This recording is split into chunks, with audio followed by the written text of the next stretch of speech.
Welcome back to the home studio. Welcome to episode 93 of the Stevie Richards Show, where we rename WrestleMania 42 from the showcase of the immortals to the showcase of the financials. On to my co-host to see what he thinks about the potential title for episode 93. What do you think? Yeah, you said you were going to surprise me what the title was, and I was intrigued. So it's been an interesting week, would you not say, in WWE leading to WrestleMania? Because it's all gone. I was trying to think of a couple of different stories here. Brock Lesnar and Oba Femi and CM Punk and Roman Reigns seem to have regressed. They've got less aggressive as the weeks have gone on. They're starting to calm down before the big fight. You don't quite want that. So cooler heads were prevailing before the actual match. Yeah, it's just all so odd. Anyway, we're going to be talking. I was going to do fan questions again this week, and then I realized there's still a lot of news, and then we've got the WrestleMania thing. I'm going to ask you this now: what are we doing for WrestleMania next week? Are we doing one episode or two? I think what would probably be good for our sanity to be doing a part 1, part 2 review show. Because the way we're doing it would be a Sunday morning, Monday morning type thing, the morning after each night, rather than trying to shoehorn everything out. A lot of stuff could happen. So we could have 2 to 3 hour shows, because we always say we're going to keep it under 2. Potentially we almost hit 4 hours last week if we didn't cut stuff out. But I think two separate review shows for 2, because it could also be 2 completely different kinds of shows, 2 completely different reviews based off of night 1 and night 2. What do you think? What say you? Well, the thing is that do we also want to include Raw? So do we end up doing 3 episodes? We could still have the scheduled Tuesday recording for that. Hey, it's WrestleMania season. Why don't we get that sweet WrestleMania money over here called AdSense? Oh man, we should charge. I'm telling you, and then charge double the next year, and then give you a discount WWE code where it adds the money on. The fans should start charging WWE to watch it. Do you know that happened? What happened? I'll mention it again, but no, I'm going to save it. One of their discounts. Anyway, let's do the intro and let's get straight into it. We've got tons and tons and tons of stuff to do. I've got one YouTube channel. It's called James Romero, the imaginatively titled, even more imaginatively titled than this show, if you can believe that. And I just cover news kind of in depth on my own. We try not to do too much crossover here, but we have done a lot of news on this. There's just been so much going on. I'll tell you the exact thing, what we were going to do. We were going to do ECW November to November 95. Then we thought, well, it's WrestleMania. We need to have a time. Last week, we had so much news that I thought, let's just do a news thing. So we did that. This week, we were going to do fan questions again, which was kind of a bit too early to do it again. And I didn't want to start, you can't really do a part 1 of WrestleMania. What was your first WrestleMania? My first? Well, WrestleMania 2000 was the first one I attended for that amazing 4-way main event title match. Then I've never wrestled in a WrestleMania. I've attended plenty of them or have been on the kickoff show. I think the first WrestleMania I really ever performed in any level was 22 for that kickoff show Battle Royal. I think that's the only time, and then I did it in Orlando at WrestleMania 24, and then I was released after that. Yeah, because you've been a manager. You've managed more WrestleManias. I managed the right to censor at WrestleMania 17, and then I managed Victoria at WrestleMania 19. So I was on the show, but that's about as close as I could sniff and hit myself in the head with a chair and take the satisfaction. That's probably the most memorable Stevie Richards moment right there, and I'll take it. And all 9,000 people that liked the Trish Stratus video, thank you very much. We will, yeah, cool. Well, you're one positive videos. What can I say?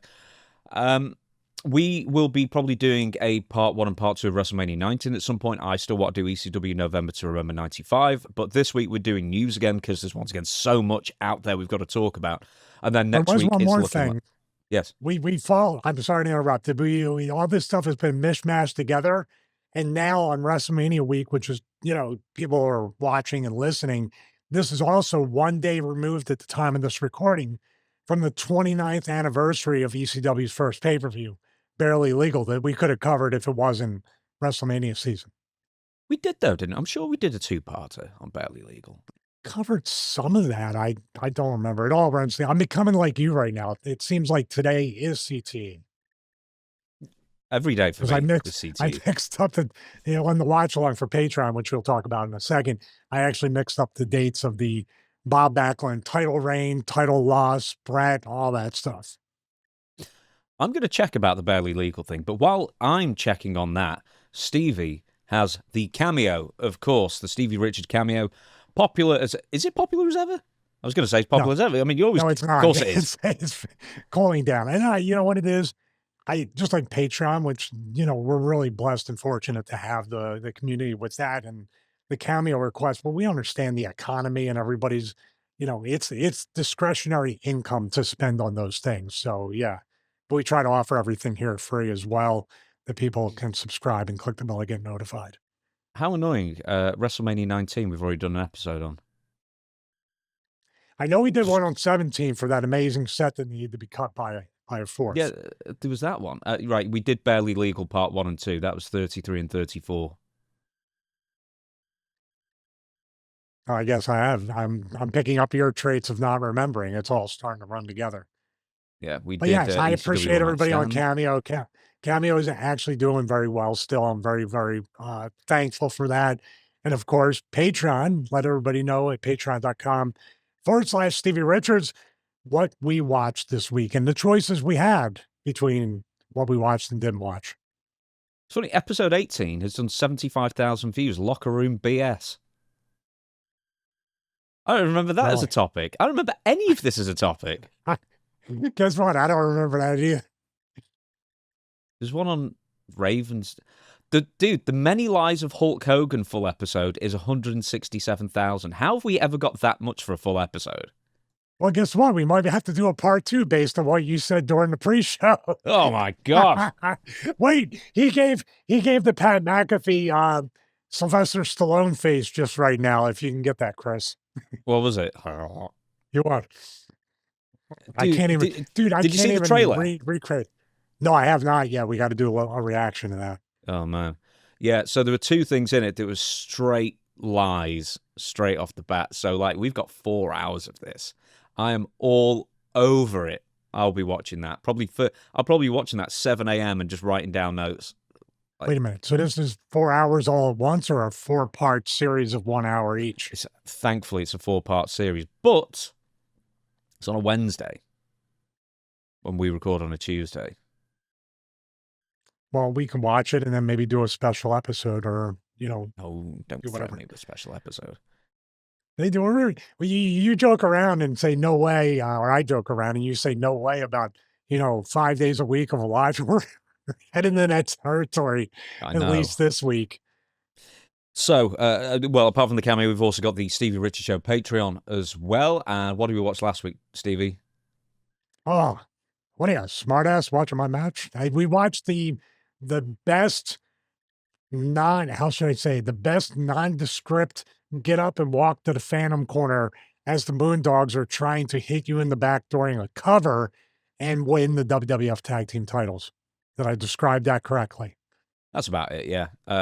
Tony made Rick Martel do 95% of the work, and then Tony screwed up the finish. And it was a title change. He couldn't be bothered to take that. It was literally, we talked about it. There was everybody in 3 of the 4 corners.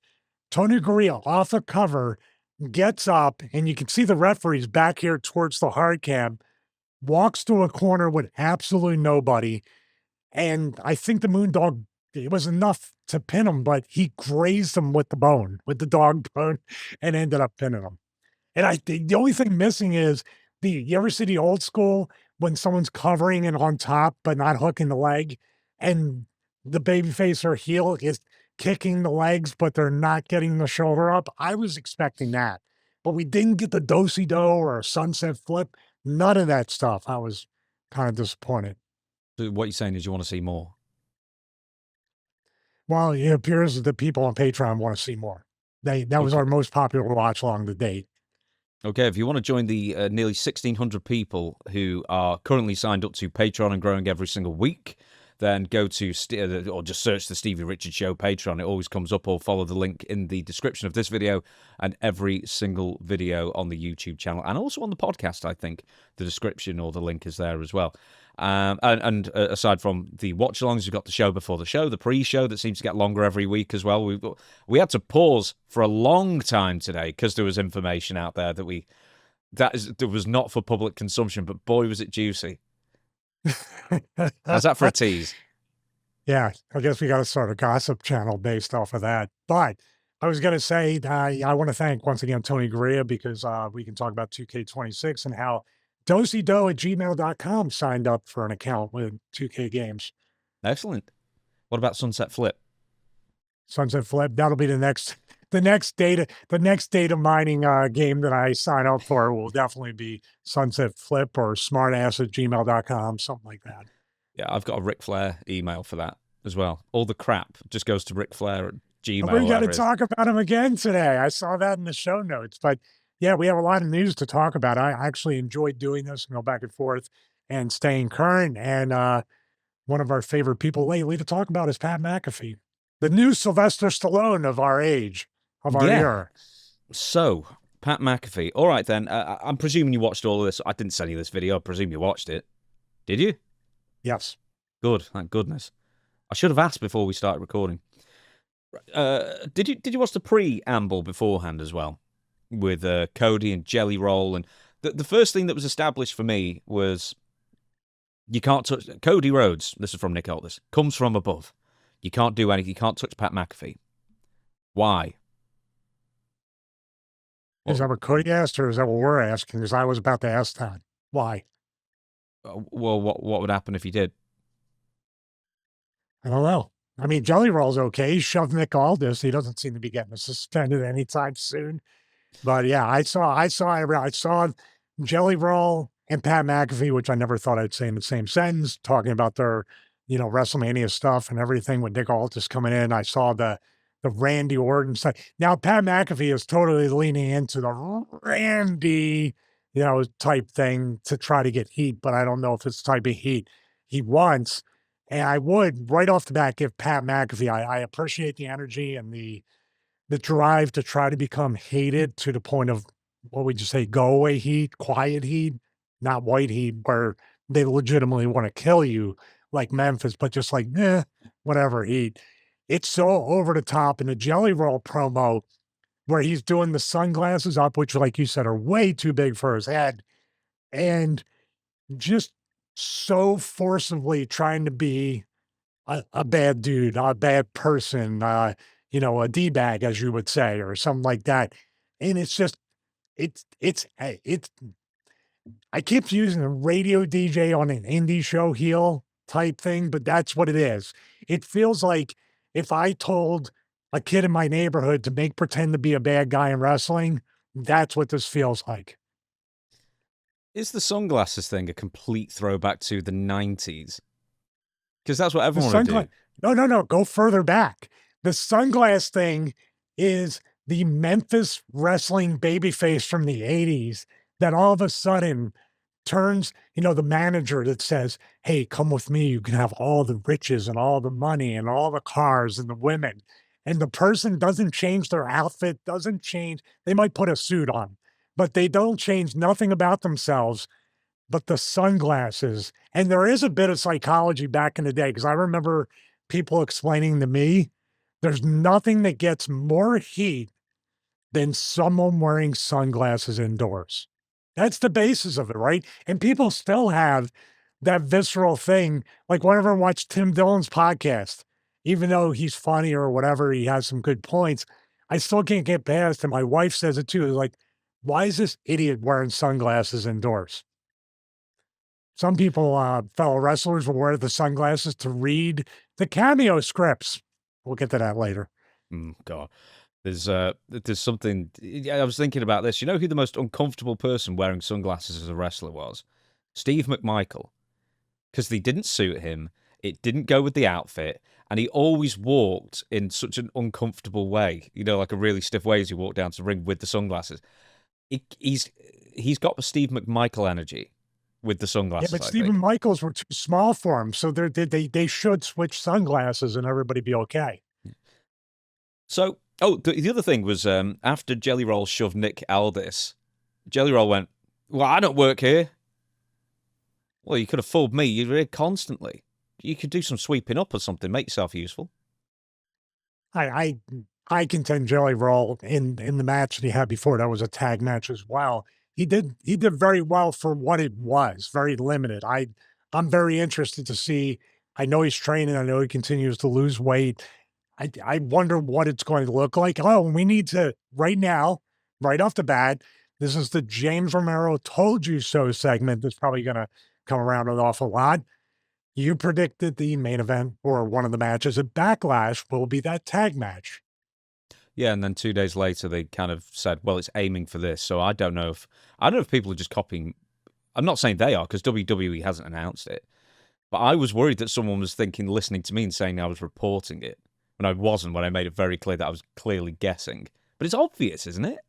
Like they're desperate for It, celebrity involvement. We'll talk about that in a bit, but it's obvious where that's going. Jelly Roll's going to second Cody, Pat's going to second Randy, then they're going to have a tag match. do you think they're going to have a cat fight during there and roll around, pull each other's hair? I hope so. Cody and Randy, I'm hoping. Maybe you got to put some emphasis on that Randy name like Pat McAfee does. Yeah, no, the way Pat does it goes Randy Orton, because there was the one in the back where he just forgot to say his surname. And Love it that. became a thing. And it became a thing. So I don't know what they're doing. This is going to be a theme, I guess, for the whole show that they are going into territory. And I said this last week, and we can talk about the Pat McAfee promo because this is all the theme of the diss tracks back and forth, as you used to say back in the day. They are basically hitting so personal and hitting so hard and trying to drum up the woos and the ahs to want to pay to see these matches that where do you go afterwards? How far can you take it after that? Or do you just shut it down and it becomes basic wrestling talk back and forth? They've opened up Pandora's box. That's kind of the metaphor that I'm trying to say right here. Have you seen this thing I've seen a couple of times where Alistair Black has been in the background of every segment that past SmackDown on Friday, and I never noticed it. But Yeah, there I were three wonder. segments, and he was in the background of all three. I don't know if that's something that the office is trying to plant a seed on, or if it's just Alistair Black saying, I can get in the background of all these and I kind of bet it's popping Cody. boys Aren't with they that. friends? I assume. Good. I assumed it. Yeah, there we go. Now, you know what happens when you assume with that, pal. But I really have to assume there's some sort of friendliness in that. My goodness, you talk about that's a whole different story. Pretty much taking what Killer Cross or Carrying Cross and Scarlett had, trying to replicate it with Selena Vega and Aleister Black for a grand total of 3 to 4 weeks. After Damian Priest to him, they haven't been on TV, as far as I know. Do you want to take us through the Pat McAfee segment then? I'd much rather you do. You can encapsulate it. I Okay. basically what you're saying in the show notes. He said tons of stuff, and I think the theme of this is too that he's saying things about Randy Orton, but he's crossing that fine line where he's almost taking the heat off of Randy and putting more heat on himself. That's a very tough thing to not do. The easy version is what he's doing. The hard version is deferring and pulling yourself back to put heat on Randy. And I dare say, well, you can read the rest of this. I dare say you can't make Randy Orton a heel at this point. That's like an impossible task. Do you know, just as you were saying that then, do you know who I think Pat is actually trying to emulate? He's trying to emulate Paul Heyman because he's doing the Brock Lesnar thing constantly to try and build it into your mind. That's only just occurred to me that I think he's trying to copy Paul. And maybe that's it's just kind of exhausting and the fans are kind of quiet for it, unless he sticks up middle fingers and insults the local sports team and all that stuff. It does fall short because now you have two of the same exact promos being said in all for the same pay-per-view. That's an excellent point.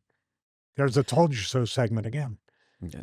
So yeah, you know what? For the first 10 minutes, the crowd reactions are pretty good. I think throughout. I dare say it went a bit too long, but there's many middle fingers that the cameraman kept cropping out poorly, which is weird But because like but if you'd why let him bother doing swear, it? what was the point? Yeah, well, why bother doing that if it's making TV? Why not have Pat say, tell Pat, don't do the cheap heat stuff, but apparently that's the cheap heat stuff that he does. Or nobody's telling Pat anything except hit these points, and in between he's just doing whatever. If he's not going to get his wrist slapped or anything or get spanked when he goes back and say, do that again and you're going to get fined or you're not coming back. He talks more about CM Punk. There's another thing. He's not only taking the heat off of Randy to some degree with a promo and what he's trying to do, but he's also pulling focus and making it look like there was a potential match with Pat McAfee and CM Punk after WrestleMania. But let's get past WrestleMania first before you start building the angle. On the CM Punk thing, he brings up Saudi Arabia. Now, this is going to tie into Raw yesterday as we record this, because then Roman Reigns does a cold open on Raw, or he's the narrator and he's front and center, of why CM Punk is a hypocrite, and then they come up with different examples, etc. And but at this point, Pat McAfee makes a big deal about him apologizing about Saudi Arabia, or appearing in Saudi Arabia after he was very critical of WWE wrestlers going to Saudi Arabia when they had the choice. Maybe it was voluntary. I don't know. Voluntary. Well, you missed one point with that too, as well. With that, because um, he's talking about Saudi Arabia, but right before that, once again, he refers to the poor families that can't afford tickets. They keep really leaning into this. I don't know what they're doing with that. I don't know if you have numbers that we can bring up on this episode, if the updated numbers for ticket sales have been released. There were a couple of days ago, but they've not sold that many more. They really haven't. I mean, as best I can tell, like in the last week, they've maybe sold a couple of thousand each night. I So they were think. around 40,000 each night last time we talked last week, or that was our estimation. Well, on Saturday, they've now sold, and this has only been out 29 minutes, so this is kind of hot off the press for us, 42,715. So it's gone up just over 2,000 in the last 4 days. Keep in mind that Raw and SmackDown have both happened then, with discount codes announced on TV. And they've shifted just over 2,000 for Saturday. And on Sunday, in the past 4 days, they've only sold an extra 625 seats. That's amazing because you know why? If those numbers came out anytime or they knew those numbers were coming out, especially for night two, do you notice now with the promos that they're saying the day or the night that they're going to have the match? Before we didn't know, but you hear a lot of people in the main event, like you hear, I think Punk said it, I think Roman said it too. I'm not sure about other ones, but they said Sunday. So do you think that's correlated to what you just said as well? Try to say, we assumed it was going to be, I assumed it was going to be Cody and Randy on Sunday, but now it's Punk. And is that what it's going to be? But I Yeah. could have swore one of them said Sunday with that. I could be wrong. Yeah, so Punk and Roman are main eventing Sunday, Cody and Randy are main eventing Saturday, which ties into actually what Pat then says is that he's organised ticket discounts through one of the sponsors for Saturday, so all you fans out there can afford now to see Randy Orton, stomp the face of Cody Rhodes and become a 15-time champion. And he managed to get that discount booed. Isn't that amazing? What a baby face. I guess they want to pay the price. It must not be good if it's for less money, I guess. We've learned that lesson. Oh, so basically, Cody and Randy are Saturday, Punk and Roman are Sunday, correct? Mm-hmm. So they're trying in a way because it was always before the World Heavyweight title was considered to be the consolation title, right? And that's been Saturday since it's been there. But now they're flipping it. Are they trying to give the World Heavyweight title and then that match? And obviously, if Roman goes over, it's a bigger end to WrestleMania. And is that, in a way, an indictment that they think the Cody Randy thing is a little bit flat and more safe than the other one. I think you're probably right there. It is an indictment, but I've got a theory, and you're not going to like it. Pat ends up costing CM Punk the title on Sunday, which is why he's been mentioning him so much. Pat could also cash in the Money in the Bank that he hasn't won yet and win the title and end WrestleMania with the Pyro and Pat McAfee. Maybe winning both titles during the weekend because he needs to be the next Sylvester Stallone. Yeah, well, maybe him and And Sly my can be eyes tag team can't stop champions. doing that. My eyes can't stop making that face when I do that. What was it, Neil? Yeah, you said Neil Breen The last Neil week. And I was Breen like, of who? WWE, Pat McAfee. Anyway, we've got to get to the discounts here. So he does the discounts, and then apparently, I don't know if it was this discount, but like I uncovered like 3 more since we talked last week of like discounts have been running through like the university, offering discounts to like certain. I don't know if like people. I don't know if it's people who work at the arena. I don't think so, but I think like local. Bars and restaurants and stuff like that, that certain employees have been offered discounts to go. And apparently one of the discounts, when they tried to put it in, actually added 30% to the price instead of discounting it. That sounds on brand for WWE and TKO right now. Yeah, of course. I still say they did everything up to a point where you got the oohs and the ahs. Why didn't Pat McAfee? Pat McAfee is a heel that is on the side of the wrestling fans and trying to bring up a discount. Do you see how tone deaf that is? When Punk literally film a vignette of him, like I said, doing something against the company to offer a CM Punk discount to everybody. And maybe even if you want to create a lot of goodwill, if you've already bought the tickets, you will be reimbursed that discount for the tickets you've already purchased. They will never do that in a million years. I'm just saying. No, they get a heel. They get a heel to try to get a positive reaction, and they boo a discount code from the heel. What do you expect? Cody turns up. He says he respects the fans. Pat does not. Tells Pat to go home. He very specifically says, "Go home, Pat," as well. Pat says he is home. Cody is a cosplay champion. Randy will get rid of him because Cody is the Can I epitome of stop what's you real funny and quick? classic in wrestling. I have to stop you real quick. I think there's a double meaning to that. You had said in the beginning the promo went too long. I think Cody came out because they said it's going too long. Go home. That could be the double meaning of that. I'm sorry. But I think now that you heard that, it kind of makes sense. Where am I? Cody asks if he hated WWE so much, why was he dancing on tables yeeting for 3 years with Michael Cole? I said that. He was in WWE for years enjoying himself. Why is it so bad? Why is it so bad that he wants to go back to the Attitude Era, and to achieve that, he's going to bring in the Ruthless Aggression Era's Randy Orton? Yeah. It doesn't matter if Pat was doing the best promo in the world. There is no basis of truth for any of this, which is why they're trying to go like the work shoot route. You know what I mean? Oh, I was going to say he seemed to be the guy having the most fun on the show in the crowd, at home, working. A lot of comments on your channel, especially James Romero. Check it out and subscribe. A lot of comments have said this, have coined this era of WWE with TKO the Ruthless Depression era. Looks like that's a pretty decent name. Ruthless, yep, that's what they're saying. Or toothless depression, occasionally I see as well. Then Cody sees the screen at the back. Randy Orton say, "Hey, Cody, look at me," and then the camera pans and Jelly Roll is down. They've managed to turn Jelly Roll heel now because I think everyone else can see it. People booed him. People booed Jelly Roll being down, and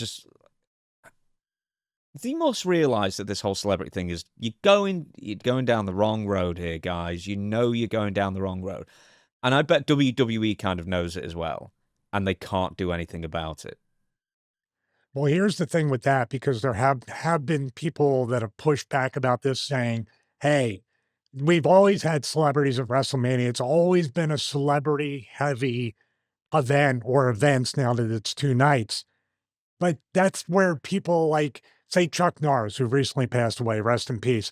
He came out to do a Chuck Norris Walker Talk Texas Ranger segment type thing to throw a kick in the aisleway. The Pamela Andersons. You saw Jenny McCarthy on the Patreon watch along with Razor and Kid on the screenshot before we started it. They were sprinkled in to be accessories to the pay-per-view, to the event, to WWE. Mike Tyson was special guest referee, payoff hitting Shawn Michaels. Leading up to that, Mike was doing stuff.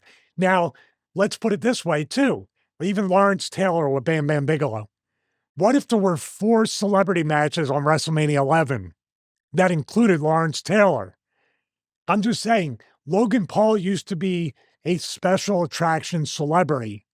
Now it's looking like the ratio or the percentage of full-time WWE wrestlers to celebrities that are actually part of the show in wrestling it's getting to be almost 50-50.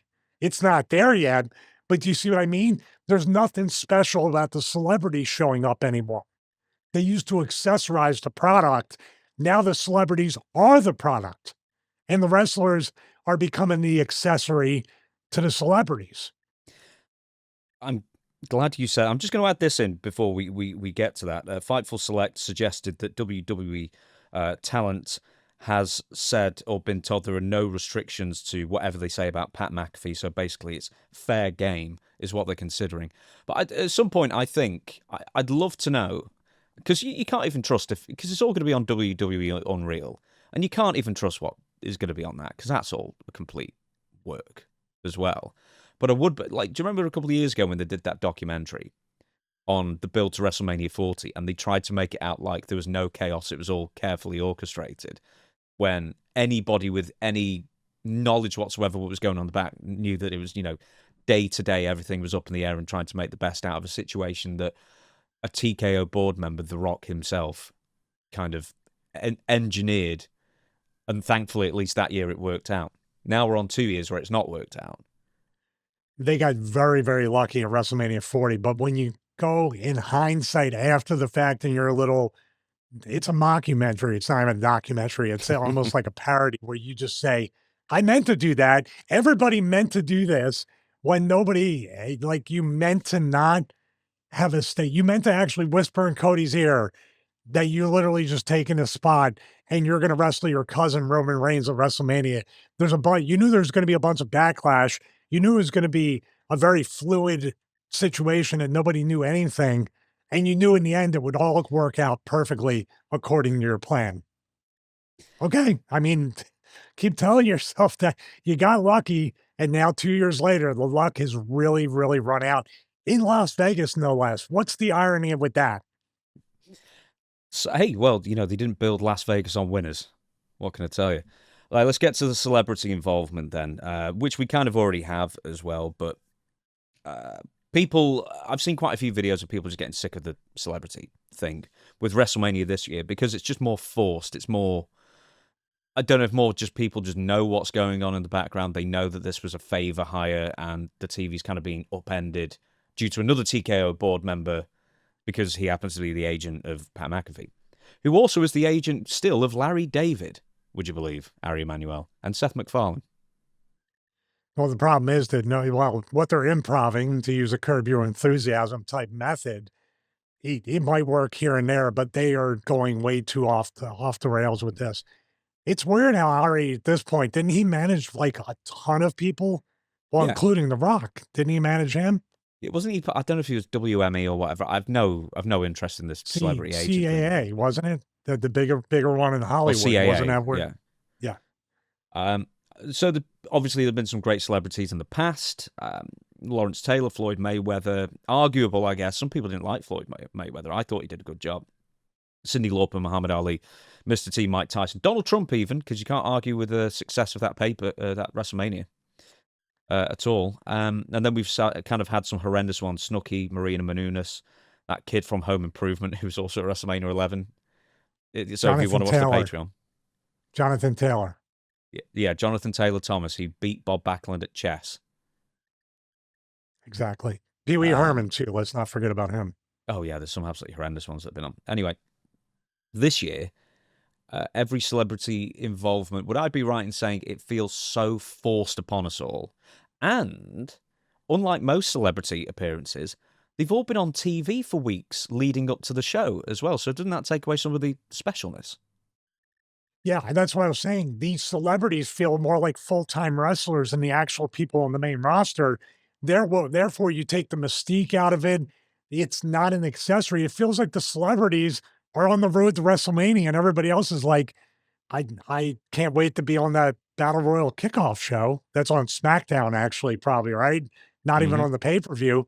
So there we go. You're going to win Andre. You want to talk about the consolation world title is something, but the Andre the Giant trophy is like the consolation of the consolation of not being on WrestleMania at all with that. But yeah, you're right. The celebrities are now the full-time workers. They're the ones grinding their way down to WrestleMania, and everybody else is just like, I mean, think about people like Chelsea Green and other ones that are completely just not going to be even on the pay-per-view. Either one. Yeah, it's like Ilya Dragunov, Carmelo Hayes, Natty, Chelsea Green. We don't know if the Bellas are going to make it because one of, that whole like roll up with Charlotte Flair where she got was it Nikki who got her ankle caught under her in a roll up? That's got to be among the most weird injuries ever. Yeah, but honestly, Hey, you said they were too busy buying subs and views and everything. yeah, they were. See, I'm not entirely convinced. Just because of them, they did have some popular videos many years ago. But as we all know, some channels out there with well-known wrestling personalities do buy their views. And I will be talking about that. I think we talked about it on the pre-show. Sign up to the Yeah, Patreon. we do. You're going to do a dedicated video to that. I will.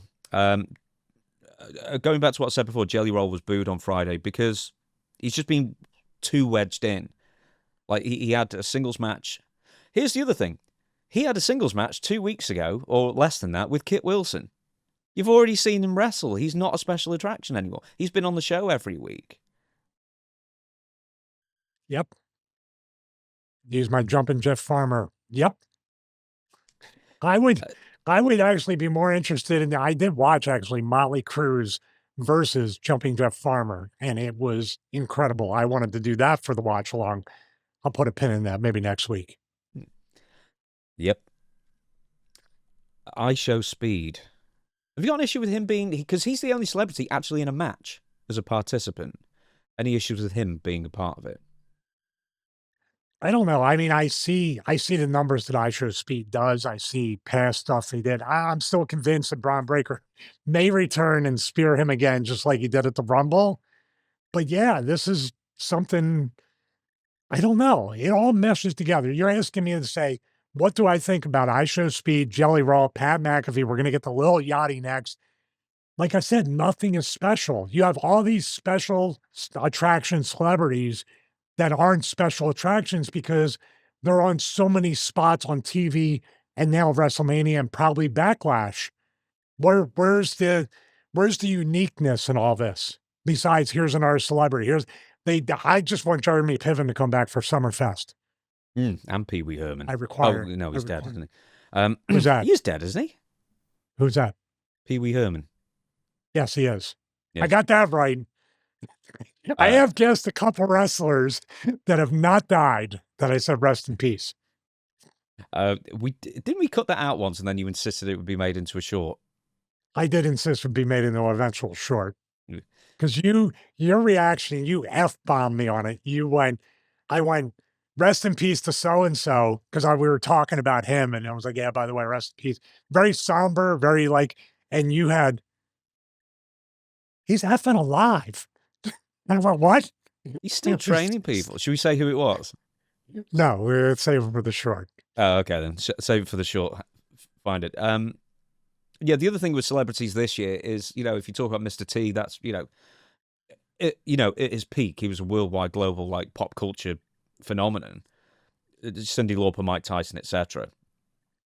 Lawrence Taylor wasn't, at least internationally. I'm sure he was nationally, but the thing is, like, three of the four of the celebrities like Lil Yachty. Has anyone heard of that guy? Jelly Roll, I mean, he won a Grammy and stuff, but like, he's not a big name over here. I don't know where he's big. I mean, he's a big guy, but I don't know where he's big, but he's not big in the UK. Pat McAfee is only big in North America. I Show Speed is a huge name for like the under 30 crowd, so I never heard of him either, unless he was on WWE.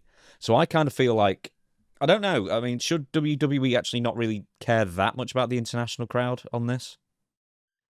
Well, once again, yeah, I mean, I think the international crowd, who knows? We have to get stats to see how many people traveled over with the economy, the ticket prices, Vegas. That would be an interesting deep dive financially to that. But I would say this, uh, it the trap they put themselves in, and I've said this a multitude of times. We left out I feel like the best celebrity that transitioned into becoming a regular wrestler and performing in the ring, and that's Logan Paul. Logan Paul is kind of the gateway for all this stuff. But I would say this too, and this could be a hot take in people's mind. Little Yachty did a better promo than Pat McAfee. Little Yachty did a more believable type of thing with Sami Zayn talking to him. Sure, a little over the top, but nowhere near of wink, wink, nudge, nudge. This is a wrestling promo as Pat McAfee did. I was actually pretty impressed with Little Yachty, the way he could talk at least more naturally than Pat McAfee. Well, he got really butthurt apparently over some social media, whoever it was. Like, I don't know what they were saying. He said, "quote I understand you're all upset, but don't try and step on my effing moment. I'm at the TV screen every Monday and Friday religiously. I've been to more PLEs than most. I probably know more history than most of y'all. Who's to say I don't deserve to be a part of something I love so dearly?" It's like, what? Who cares? This is main character syndrome. This, like, who was saying that you don't deserve to be there, and two, why does you watching the TV every week means shove Ice Cube's son in the main event? Then, I mean, he's a fan. I heard WWE is going to actually greenlight the War of the Worlds 2 with Ice Cube. That was awesome. If you haven't seen that, that's Neil Breen level. Uh, awesome movie right there, 100% Rotten Tomatoes. But getting back to that, Little Yachty though, this is where social media, this whole nother discussion, this is where social media goes wrong because the guy does get some heat on Trick Williams in that segment with Sami Zayn. He does get some heat on him. He's in the best position of all the celebrities, though, don't you think? Because he's like, as you said, he's just sprinkled into the background to spice it up a bit. He's an accessory to put eyes on Trick Williams, who's basically an unknown going into WrestleMania. That's exactly how you use a celebrity outside of the unicorn of Logan Paul, high show speed getting speared. These little things thrown in are good. But here comes, this is a WWE thing, not so much TKO. We're going to beat you over the head with all of them. We don't know moderation when it comes to this. It works. Let's beat this thing to death. And they sure as heck are. But what I was going to say was the Little Yachty thing works out, but then he gets on social media trying to get sympathy to say, I put the time in, respect me. No, you're a celebrity that doesn't belong in there with a guy who's an unknown getting heat on him. That's the kind of heat that we say, hey, Sami Zayn, shut this guy's mouth up, which, by the way, oh my God, why didn't you save the haluva kick for WrestleMania? He kicked it. Isn't that the kind of thing you pay to see? Am I wrong, or am I an old head with that? These celebrities seem to have an awful lot of free time, don't they? Didn't celebrities used to be busy? More than they're we there do. every week. We don't have that much free time. No. Anyway, who are the best celebrities for you at WrestleMania? Why? The best celebrities at WrestleMania. Number one is going to have to be Lawrence Taylor. For what you say, he's not internationally known, and it was very much an unknown commodity to put in any athlete or wrestler, or I'm not a wrestler, any athlete or celebrity in the ring with a full-time wrestler. Lawrence Taylor far like surpassed any expectations. But by the way, nobody knew what the expectations were. Here in the States, Lawrence Taylor is still regarded as the best defensive player ever in the history of the NFL. So it's still something that crossed over. Plus, you had you even had Steve McMichael. You had the seconds outside the ring with Lawrence Taylor. So it was a great spectacle, even though you had wired microphones, as you said, during the Roddy Piper Backlund thing. They used the wired mic. That was a budget WrestleMania. That's what we were talking about. Um, I would say probably from a performance, a consistent performance of the modern era of celebrity, Logan Paul has scored a touchdown every single time this guy's performed. His promos are brother heavy. That sounds too much like old school brother stuff from Memphis. But man, Logan Paul has done an amazing job in the ring, performing and getting people over, and even getting himself over. I'm trying to think of different celebrities of WrestleMania. Um, I'm not quite sure. Those would be the 2 top that I could think of. What's your tier list when it comes to that? Mr. T, Tyson. Trying to think what else. Well, there you go. I'm thinking more in terms, yeah, those are right up there. And I can't believe I skipped over Mr. T from WrestleMania 1, and then Tyson made WrestleMania, made the Austin thing happen to a different level. I'd have to Tripled the buy I rate from the previous year, wow. So he's worth the $1 million or whatever they paid him. He was like 2 Well, or more 3, but like, because I've been listening to Bret Hart's autobiography, and he was just like, Vince actually said, "Oh, I found the money to pay you." Oh, well, re-signed with WCW, or however it went. What a kerfluffle that few weeks was before Montreal. And then all of a sudden, I've got no money to pay you. But guess who I've just signed for $2 million? Mike Tyson. Yeah. But wouldn't could Brett argue that that wasn't a good investment going into WrestleMania to get Mike Tyson? Well, prior, most likely, I think everyone would have agreed with him. But afterwards, I mean, kind of put the stamp on Steve. Yeah. 2020 hindsight, now that Yeah. it's over. Oh, we knew it would work out, brother. But that's what we meant to do, just like WrestleMania 40. You don't have to put it in the list here. Obviously, you put in Trump. Trump made that WrestleMania match mean a little bit more with hair versus hair with Vince. But once again, an accessory. I would even say, dude, WrestleMania 1 had every bit of the celebrity accessory effect with Muhammad Ali as a special guest referee. You also had Liberace. You had Billy Martin there. It was more of a New York type of celebrity WrestleMania for WrestleMania 1, but it was a pretty amazing thing that they put in there. But we have a we have a paradigm shift with the celebrities becoming full-time wrestlers too much. Pete Rose, that's a good one. I'm looking at some of Bob Uecker. That was a good. I mean, we don't know who Bob Uecker was, but he was great. I think, and he also had the greatest call, Andre the Giant. When WrestleMania 3 or whenever it was. Yeah. Do you know who was terrible? One of the women commentators at WrestleMania 2, and I don't think it was Elvira. I think they might have had another Mary one. Hart. Mary Hart, and then the other one was the star of the sitcom, Susan St. James. Mary Hart was a commentator because she was on like Eat Tonight or an entertainment show. Right. But Susan St. James, Kate Nally was a sitcom. She was like, oh, here's another one that was awesome, but it was King of the Ring. Hart Donovan, the former football player. Oh my How much God, does this I've guy weigh? Never How listened to it tall with is the this audio. guy? What's that? I had that on at the gym, but purposely muted it because I just wanted to see it because I'd never watched it all the way through. That's like the one King of the Ring I've never watched all the way through.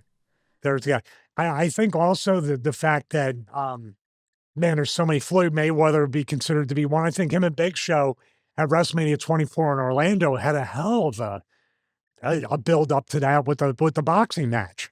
Boxer versus wrestler. They reenacted the Holly Antonio Inoki thing, but they worked.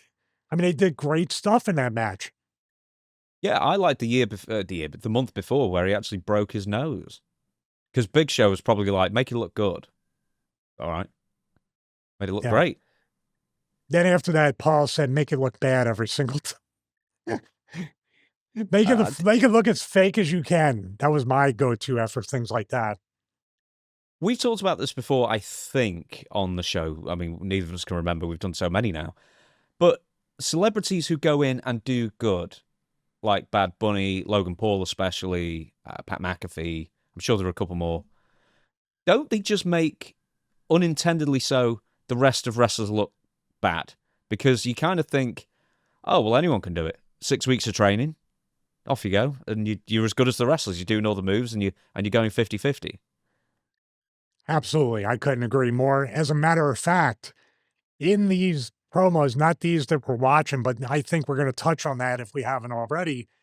Whenever a wrestler that says say to a celebrity at their work and say to Logan Paul, you know, hey, I've been working 20 years at this and you just showed up out of nowhere. And it's like, yeah, but he's actually just as good as you. It actually make it look like wrestling's really easy to do. You're right. It actually puts a very false perspective on that. I don't know how you fix that, but it does lend to the fact that like people like Logan Paul, Bad Bunny, and others are like, even Lawrence Taylor had a few weeks to train for the match with Bam Bam Bigelow. It's like, you guys are a lot better than the guys. Like, it took you 20 years to get this good. Like, you're kind of right. They got to be careful with those kinds of promos. I agree. Do you know what with Lawrence Taylor though is that at the end of it, he was dying. He had to be carried out, and I think he had to be carried out legitimately because he was that tired. And best I understand, he used to write a check for all the practice games that he was missing because he just hated to train. Yeah, So every he day it probably was like either $1,000 to $2,000, and he would just write the check for the entire, especially the ones you don't need to report on, but they kind of say you do, the non-mandatory. But yeah, during training camp, he would just, I think he would write the check for the whole time up front and then just give it to them. good for him. But anyway, yeah, he didn't have his wind, and but the thing is, that's good because you kind of think, well, against the odds, and it used up every single ounce of his energy and strength and everything like that, and there's nothing left, but he managed to pull it out. And then, Bam Bam goes on a losing streak and gets fired. They did tell him he was, in line for a massive push and a world title shot or whatever it was, and they just used him up and fired him 6 months later. Should have seen Yeah, that one coming. because back then, when you did a job or lost a match to an outside influence, which this was basically unknown, you were like wins and losses in that way did mean something back then. And for all they could have done, dude, there could have been the $1 Million Corporation could have came out, jumped Bigelow, and they did this at WrestleMania 18, I think, right? With Hogan, with the NWO jumping him and then Austin running them off, right? Wasn't that the after Hogan Hogan Rock, lost to the Rock? shake hands, whatever. Yeah. They Can't came out and remember. attacked Hogan, didn't they?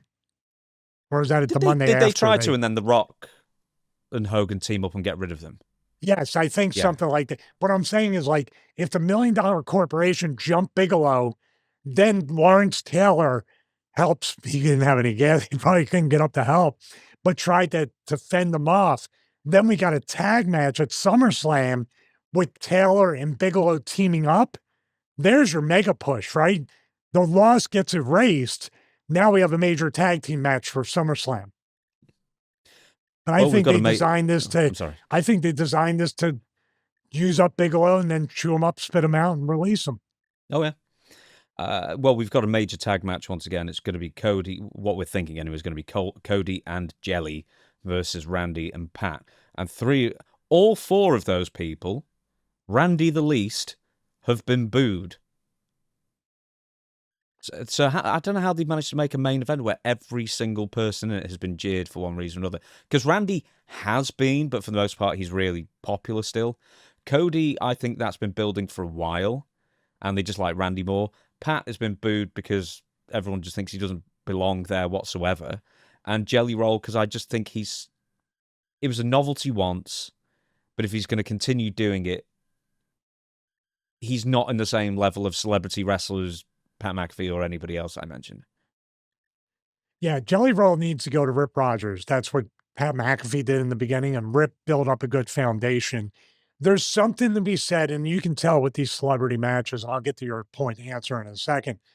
These celebrity matches, and then even the Lawrence Taylor one, the way Lawrence moved and clotheslined and did things in the match, you could tell he was super green, and he didn't have that flow or body language in the ring. Jelly Roll exudes the same thing. Pat McAfee, little green, especially with the promos, but physically he can perform. Logan Paul's about the most natural that I've seen. Bad Bunny's really good, but doesn't have the size. Logan Paul is the MVP out of the whole group. But this is why my theory was, especially with the Stephanie promo with Cody, we're gonna get a double turn here. We're gonna get a Brett and Austin WrestleMania 13 double turn because the fans are way too far. You're trying to shove Randy down their throat as a heel. They're not buying it. Plus, Pat McAfee's like sounding like he's helping the fans out. It's very, very tone deaf.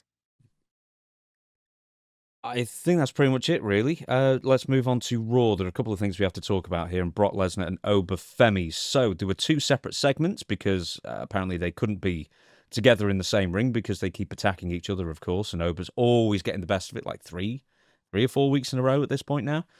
Anyway, Brock Lesnar comes out first with Paul Heyman, signs the contract. This has got to be the quickest contract signing ever because they just walked in, went, then did their interview. I've never seen a contract signing go this smoothly. Yeah, I almost missed the table in the middle and everybody, and then just the somebody going through the table, which is a trope. Maybe they're trying to get away from that trope and do something different. I sort of like that. I feel like in the Oba Femi promo, he he was supposed to say something else. He kind of forgot. He paused, and then he went to, did you? I was watching it. I kind of sensed that. But man, he is carrying his end of this hype going into WrestleMania. It still remains to be, in my opinion, maybe the most anticipated match because you just don't know what is really going to happen with that. I do like Brock's FAFO shirt, but it's got the F5 at the end. That's kind of cool. Very simple. I presume you watched the Brock Lesnar segment. Not really much to it, I don't think, was there? Unless there's anything you want to pick out apart from Triple H being there. Yeah, it was strangest of all that he was just standing there when Pierce was already there with the contract. That to me, that was almost like, well, what's going on back here? As they were talking, but I love Brock grabbing a mic and saying, after Sunday, nobody's even going to know his name. That was really just quick and to the point, and also not saying that Oba Femi's not a threat, but he's just going to take care of him. You're not going to remember him after I take care of him. I like that. With Paul Heyman, has he ever, when he's like done the whole, this is not a prediction, this is a spoiler, or did he say spoiler? I've already forgotten now. Or did he just say prediction? He said spoiler. He said spoiler. Yeah. Has he ever claimed to have a spoiler and then get it wrong? Or did he only like have a spoiler once and get it wrong? But he obviously said that Brock will win, Oba Femi will lose. I think when he did it was for Roman and Cody at WrestleMania 40. That might have been the only time he got it wrong. I think he's got it wrong once, yes. I just don't remember when. But like he had like a string of like years where he would say, this is not a prediction, this is a spoiler. And it would always come true. So I like that whole building up something using, the language, the linguistics of it to promise you something and then see if it will be delivered, which it nearly always was. I like that.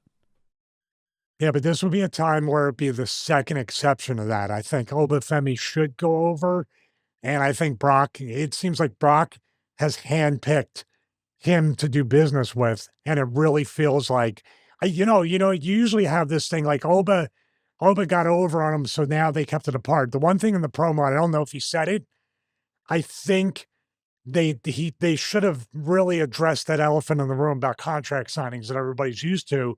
And Paul should have said, normally we have the table and everybody's face to face, but we are afraid of what Brock Lesnar is going to do to Oba Femi, and we want you to have a match that you paid for right. That's a good heel way of explaining the change. They're just splitting hairs, but I would appreciate. But this could be the one time where we get the swerve of basically Oba Femi going over on him up until the pay-per-view. Usually means Brock is going to get over or go over on the match. I think Oba's going to go over in this match, which is going to be great. And I feel like this dude's going to carry the ball that they're handing them with this. So, as you said, Paul Heyman actually offers Oba Femi the chance to be managed by him as well, which is interesting enough. Triple H is out there again, of course, for the other one, other contract signing. Oba Femi then says that Brock is scared, which is why they had to separate the contract signings, so they didn't interact. But would that have made it even better if Paul had said, Oh, it's because you're scared of Brock Lesnar. But then every time they've, touched or interacted, that Oba Femi has got the best of Brock every single time. But then still say it's because you're afraid. Yeah, yeah.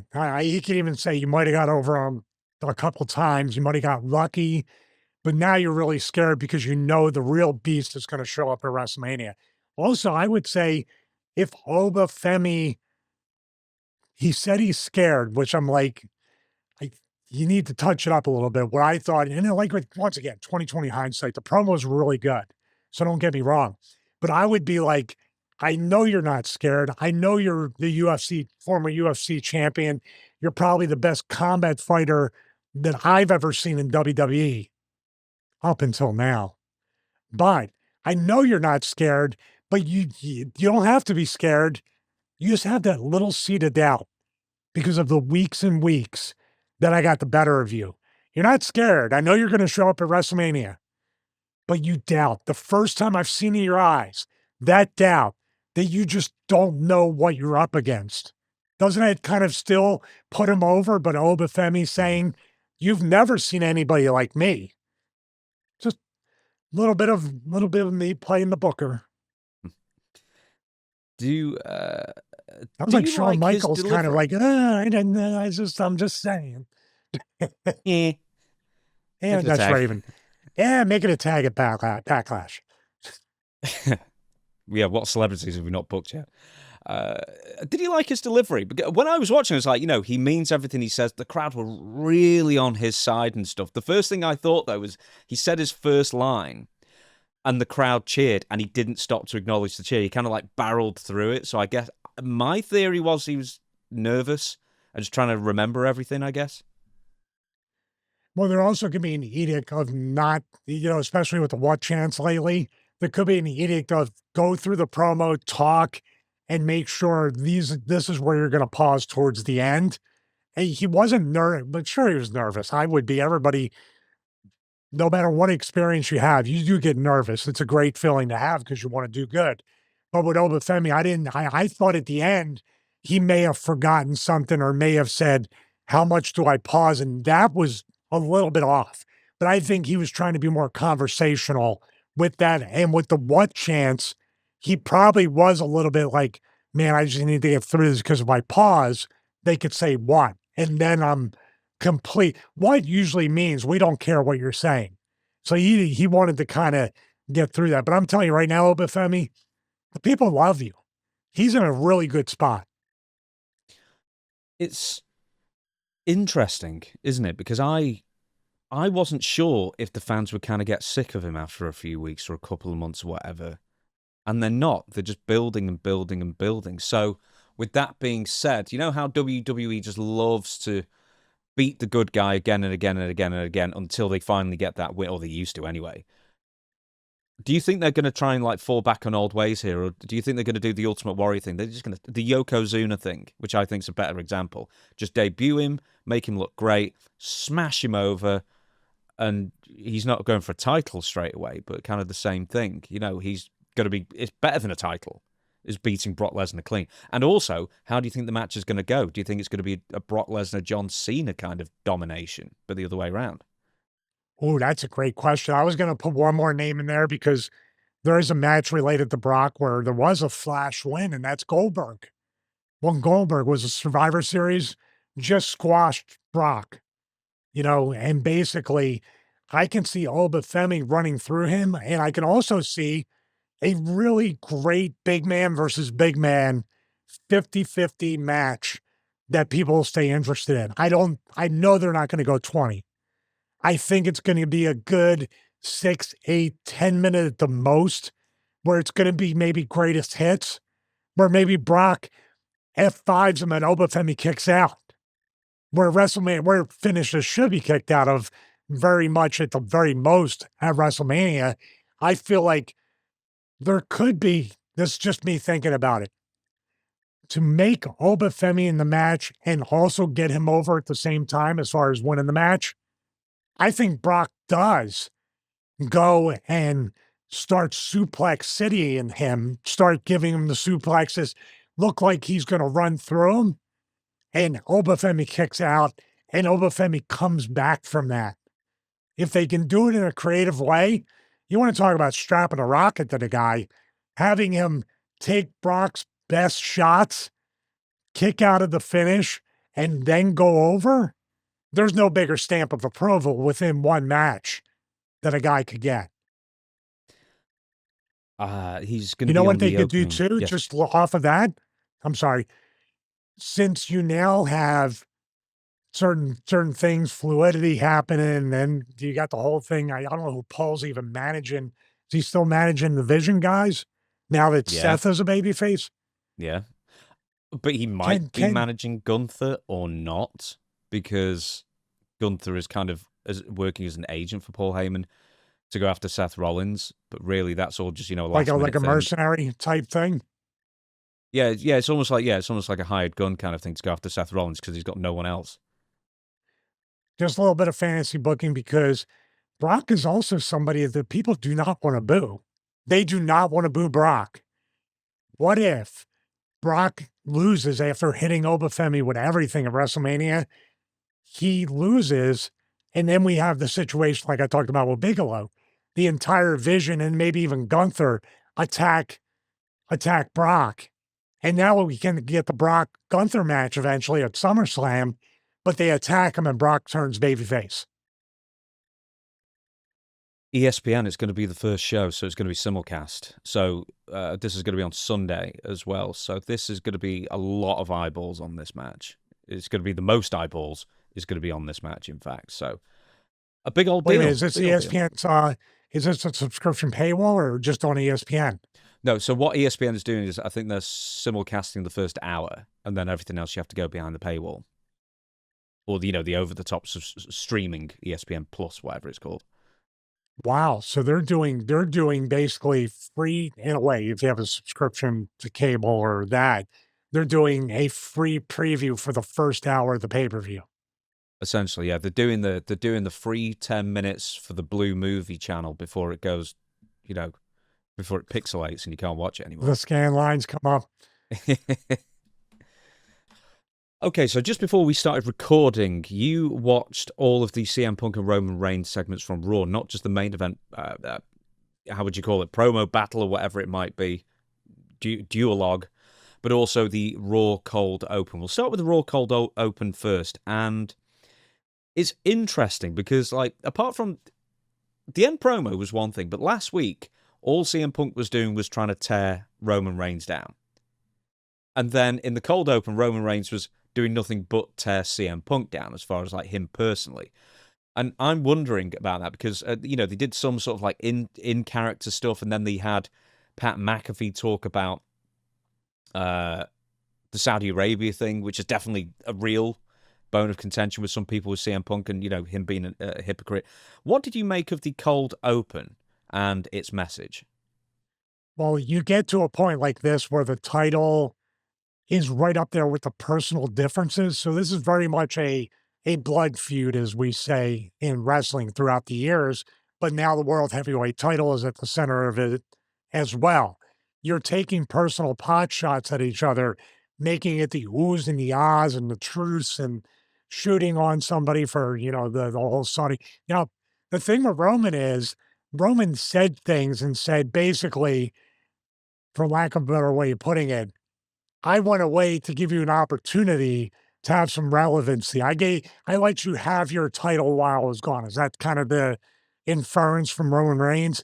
I gave you an opportunity to show you're not the same goof that you were before. It's funny because that was Cena's line to Roman Reigns when Cena was part-time and just said, well, if you were so great, I wouldn't have to keep coming back. Yeah, it's sort of the same theme and put in different ways, but basically saying that CM Punk is a hypocrite, he's a phony. In the B-roll, lended a lot of credibility to that with the Saudi Arabia thing, especially, and talking about Pat McAfee. Now this backlash match is kind of weird because now you're involving, is it going to be a 6-man tag? Because you're talking about tag team, but now Punk and Roman Reigns are both referring to Pat McAfee in their promos. So it feels like everything's kind of mashed together to almost have a 6-man tag. have backlash. It's kind of leaning towards that. But the promo, I love these promos that are kind of shot like vignettes, like cinematic, 2 cameras, very natural conversational stuff. But in a way, I'm still trying to figure out who's the babyface and who's the heel in this match. Do you find yourself trying to, they're both telling truths. They're both making each other like kind of look like hypocrites. They're both making valid points. So am I supposed to hate both of them? Am I supposed to like both of them? Am I supposed to sit back and enjoy the show? I mean, what am I doing?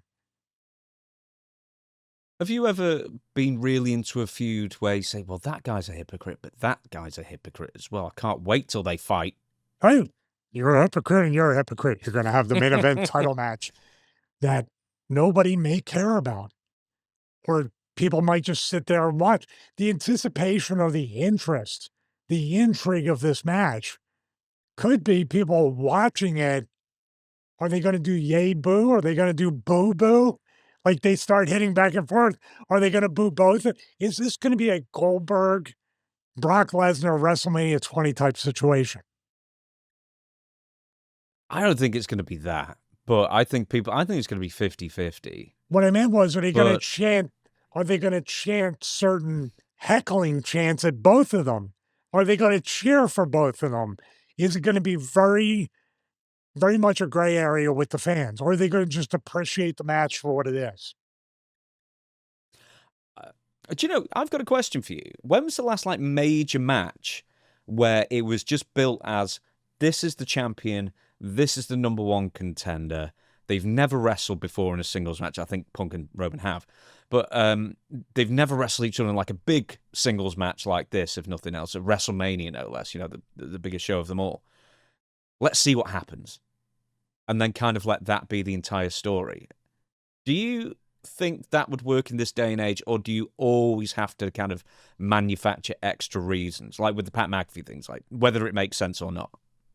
That's a great question. I would say the Oba Femi Brock Lesnar feud going on the WrestleMania is kind of, like you just said, let's just see what happens. It's 2 big guys. I don't know. I don't know.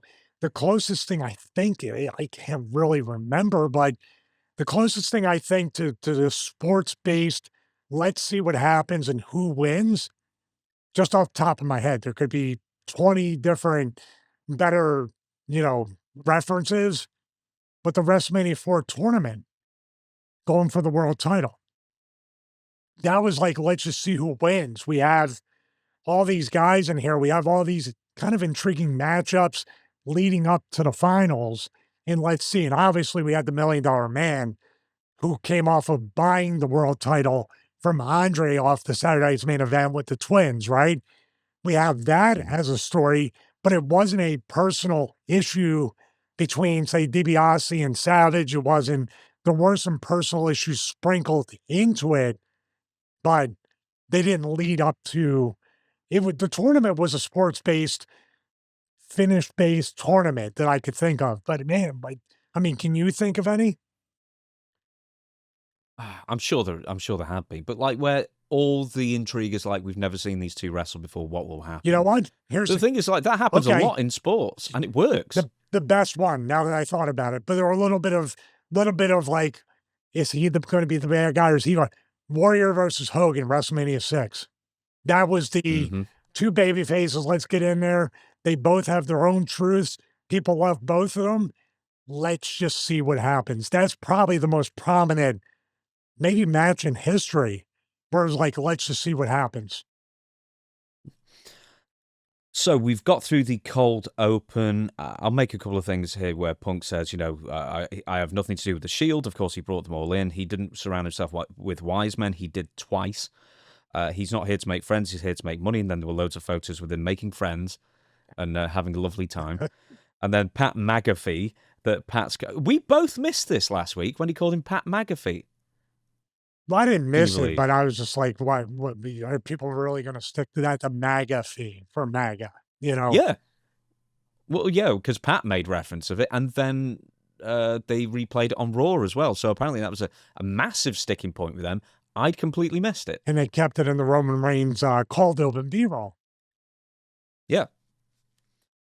So Roman says it's embarrassing. He likes I was thinking, why Pat Patterson, Pat McAfee, and nobody believes in Punk, and they will believe in Roman. He will give Punk an opportunity to tell the truth tonight, and then it goes to the main event. Can I just tell you, by the way, that the main event of Raw, in the 36 and a half minutes of wrestling on this 2-hour 35 show, the main event was Dragon Lee versus Javon Evans beating JD McDonough and Rusev. That was the wrestling main event of this show. It was that's like Battle Bowl levels of like bad, of just like completely random people shoved together.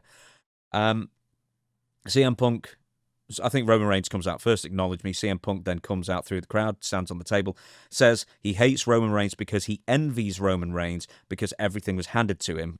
Punk loved WWE Hall of Famer Seeker, and then he sincerely apologizes to Roman for invoking his name. I'll continue with the rest of this, but what do you think of that?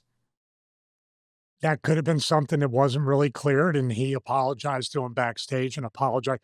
But I was saying when that was it, now we have something to lean in to a real personal storyline. I was the one that said maybe you should go to Seeker's grave or go to a family event and just taunt and be, I think, I don't know. To me, maybe it could be just the fact that Punk realizes I'm a little bit of a tweener, but I'm still a baby face and I have merch sales and all that. It could be a bunch, but I think there was a little bit of reality-based stuff that he apologized to Roman off camera and then apologized to him publicly too. Did you get that feeling? Yeah, definitely. It sounded like he went off piste, I guess, with that. What do you think Christian Cage would have done in this situation? Christian? Yeah. I mean, he would have just said, I'm sorry your father was a failure as a wrestler, and I'm sorry he's dead and he can't make up for it. How's that? And And then that he's now his I'll new be your father. new father. Yeah, I know you're going with that. Right. CM Punk says he busts his body working and grinding on the indies when Roman didn't have to. Punk says he will win the match. Roman says that Punk won't win the match. He hates Punk because he has a better relationship with the fans, and then he very casually slips in that their performance will be worth every single dollar at WrestleMania. Yes. Here we go with the ticket price inference once again. What do they do? What do they hire? They're really mentioning the ticket prices, mentioning how it's going to be worth, or having even heels say the ticket prices, poor families. Dude, you're playing with some fire right here. You're almost mocking the fans for it in a way, in storyline. I think your idea of like the CM Punk code, he should have been the one to bring that to the masses.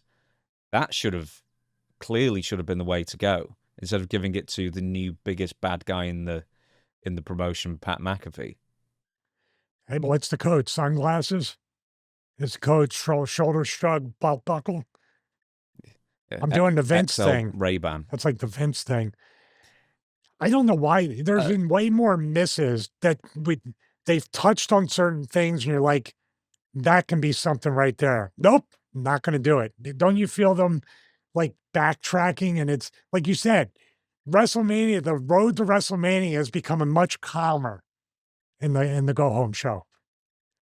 Yeah, well, Oba Femi and Brock Lesnar didn't touch. They touched for like the last 3-4 weeks prior, and then this time they were kept apart. And then Roman Reigns and CM Punk included a heartfelt apology, and them both talking about what they admired about each other. This is new friend, But kind of not in a way that would intrigue me to watch this match anymore. That's the thing. It's like you can say, well, you're the best for this, that, and the reason, but I can kick out of your biggest move, and you'll never be able to beat my speed, or something like that, where it felt like attributes to a wrestling show. What we ended up getting was that you're liked by more people, and you have whiter teeth, and that I'm sorry about talking about your dad who died. It's very odd, and it feels like they've kind of like reached this kind of like understanding with each other. it is. It's the most understanding WrestleMania hype ever. This is the most mature WrestleMania buildup I've ever seen. Middle ground. Enjoy the show. They're good. They're good opponents, better friends. In your in your house, but not in your bars and restaurants, because they've lifted that blackout now. So oh, have they? oh yeah, they did. They backtracked on that. So it's like the backtrack WrestleMania. Ah, dearie me. I don't know if you were asking this before. Yeah, we talked about the ticket prices, but I've found somewhere it's got like a live tracker thing through WrestleTix. So yeah, but this is like only an hour ago. They've only sold for Sunday 625 extra tickets, and that's of 1 hour ago. That's amazing. There's a fact from your channel that I wanted to bring up. Are they really being stingy with the comp tickets for family? Yeah. Wow. Yeah, that's happened since TKO took over. So TKO apparently you used to get like 2 comp tickets like each performer, I guess. And now they're not giving any out if they can help it, or they're making you jump through hoops. And one thing that I read, and I couldn't find the article again, said that they could only get 1 ticket and not 2. Yeah, but if you want to fill that stadium for both nights, don't you want to paper it to some extent? If they turn around, it used to be during some of the time I was there, it was up to 4. Because sometimes I didn't have family come except for 1 year. My cousin at WrestleMania 2000 for that amazing 4-way title matches I referenced earlier. Um, I was just like, dude, I got like 3 spare tickets or whatever, use them for family or friends. That's what the boys used to do. So they cut that back to 2. Now they're kicking and screaming to even give you 1 when there's literally almost 20,000 empty seats in the stadium. Mm-hmm. Okay. There's profit to be had. Yeah, but if they end up papering the town, how do you think the talent feels? Like, you wouldn't even let my wife and kids or my family come. I mean, the Samoans could fill up 20,000 on their own. That would fill up the whole stadium.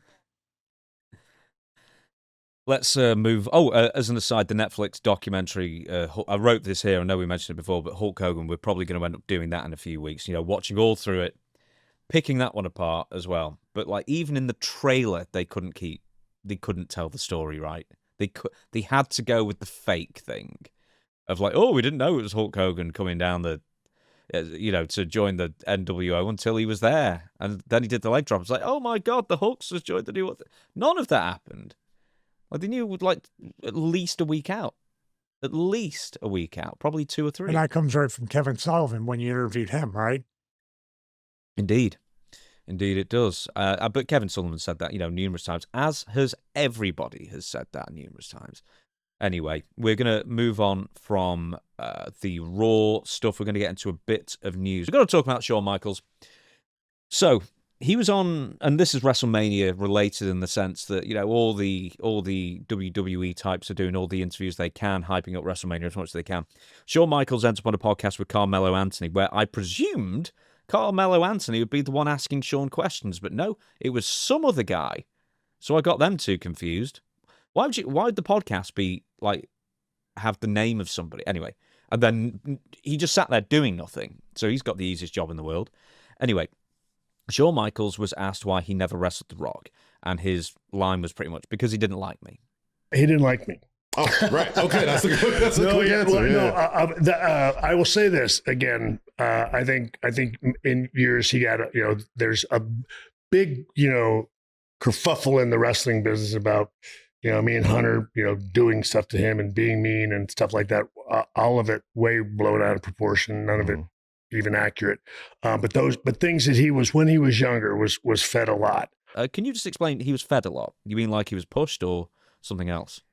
Well, it sounds like Shawn's saying that they were stirring the pot with Rocky and trying to get Rocky upset by using the people that have a complete track record of doing exactly what he's accused of. That's what he's saying. Somebody else was twisting Rocky up and testing Rocky. Now, I know for a fact that this was told to me from Rocky and other people that when he first won the Intercontinental title, he was traveling with like one of the Hebners, and I forget which one. It might have been Earl or somebody. And when they went to stop to get stuff to eat or whatever he did, Earl would kind of like, in a friendly way, be like, hey, did you know he's Intercontinental Champion? You know he's a WWE superstar. He's a big deal. He's the future, whatever it would be, mostly Intercontinental Champion. And Rocky would humbly be like, oh, I'm just a regular guy. The test was to see if Rocky was going to be like, yeah, I'm a big deal or whatever, I guess. Back then, they used to do that stuff all the time. Rocky would never play into that. So based off that, and also Rocky being in Hollywood, and even back then when I first met him in the early days, I went to one of the shows in Philly. He he had a maturity, and plus he's third generation. You don't think his dad said they're going to totally twist you up, or he witnessed this kind of stuff as a kid in the locker room? You can get to that when he was a kid in the locker room in Hawaii with Shawn as well. He's been smartened up before he even stepped into tracks to train with Dr. Tom, before he even went to Memphis as Flex Cabana or Flex Havana, whatever it was. This is not true. You defeat to think that Rocky was so immature and naive that he was letting the boys twist him into the wind and get him riled up. That's the way I interpreted. He was fed a lot. And based on reputations of the two guys that Shawn is referring to, himself and Hunter, as they say in the NFL, come on, man. Again, later on, and to this day, like we get along and we talk about stuff. When he first came in, again, he was just Rocky might be his son. Mm-hmm. And I could, again, when he first went out there, he was getting a lot of the Rocky sucks chants and stuff like that. So there's always ribbing and stuff like that in the locker room.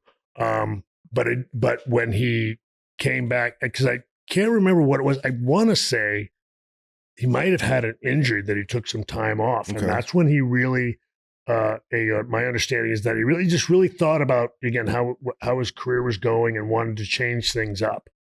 There were numerous times documented that Shawn Michaels messed with The Rock. But I mean, how many stories have you heard with Rock, Triple H, and maybe the rest of the clique, or even after Kevin Nash and Diesel and X-Pac left?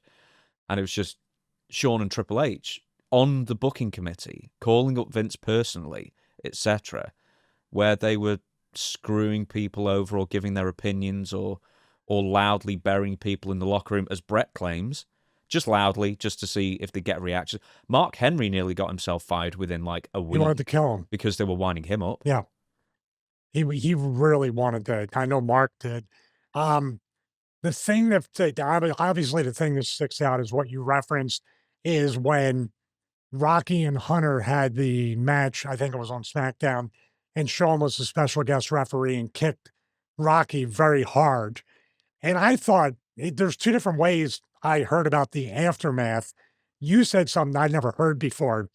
I had heard that he said to Shawn afterwards, "Hey man, that was a little bit stiff," or whatever. And Shawn said, "Well, if you can't take it, you shouldn't be in the business." I'm paraphrasing it. But you said that Rocky took Shawn down in Gorilla or something. That's exactly. So that was exactly said, as the story goes, is that, hey, well, you shouldn't be in the business, Shawn said. And then there was a kerfuffle in the back and Rock took him down and started trying to hit him. That is the story. That's all we know. And that actually came from Rocky Johnson, his dad, who relayed that story. Because I guess Dwayne Johnson, the person, isn't the kind of person to really air that or brag about that in public. But supposedly that is what happened. And that was... There were two times where I guess The Rock and Shawn Michaels were supposed to work together more, but because, once again, Shawn was an unreliable drug addict, he kept coming in, causing issues, and then they kept sending him home again. Same with WrestleMania. Well, he was the commissioner for like a few weeks, during the corporation days, the glory days. That's when I wore the mustard brown jacket and outfit to replicate that when Hunter and Batista beat me up. Yeah. He was sent home in like January, and then he came back for WrestleMania 15. And apparently, you'd have to ask Russo this as well, because I think he wrote about it in one of his books. That's where I cited it. Was that Shawn Michaels was trying to get The Rock out of the WrestleMania 15 main event, because it was going to be a triple threat match: Rock, Austin, Mankind. And for some reason, Shawn was trying to get rid of The Rock from it and make it Austin versus Mankind, which made no sense. I think the chess move that you don't have to appreciate it, but you have to be like, man, that's a lot of effort to put into that. That Hunter and Shawn, or whoever in that little clique, fought so far ahead and had their chess pieces lined up. They were trying to get Brett to win the Intercontinental title against Rocky to keep him away from them. It's like, man, you want to talk about a reverse Uno type thing. We want to really politic for you to go over, Brett, in a match and win a title against Rocky. but it's really to keep you out of this part of the title picture. I'll give you the quote. So, numerous times Shawn messed with The Rock. Even in 97, he tried to get the IC title off Rocky and onto Bret as a way to bury them both. So, this is from the Hitman biography by Bret. That night had one more wrinkle. I was slated by the booking committee to challenge Rocky Maivia for the Intercontinental title, and Hunter was insisting I beat him. Firstly, in early 97, who is Hunter to insist anything? Isn't that a bit weird? He really downplayed his role with that wrestling with shadows with the head down. I absolutely didn't know any. He always has tried to, in certain situations, separate himself from the sins of the clique. But this right here is proof that he was right in there. Oh, dude, yeah, this is like quite a few months before Montreal as well, and Triple H knew. Absolutely knew, because he was on the phone with Vince, talking about Montreal, and Hunter was saying you should screw him and trying to, the hardened veteran, I guess. You know what? You know, one point about this, I'm just playing devil's advocate with this. I think Shawn might have put Hunter to, put it up like saying you have to go talk to Bret and put this in his ear, like doing his work. Because if Shawn had went up, obviously Bret doesn't trust Shawn one iota, but Hunter doing it is kind of like being an avatar for Shawn, but a different voice. Dude, it's exhausting. Even trying to figure it out and break it down, it's exhausting.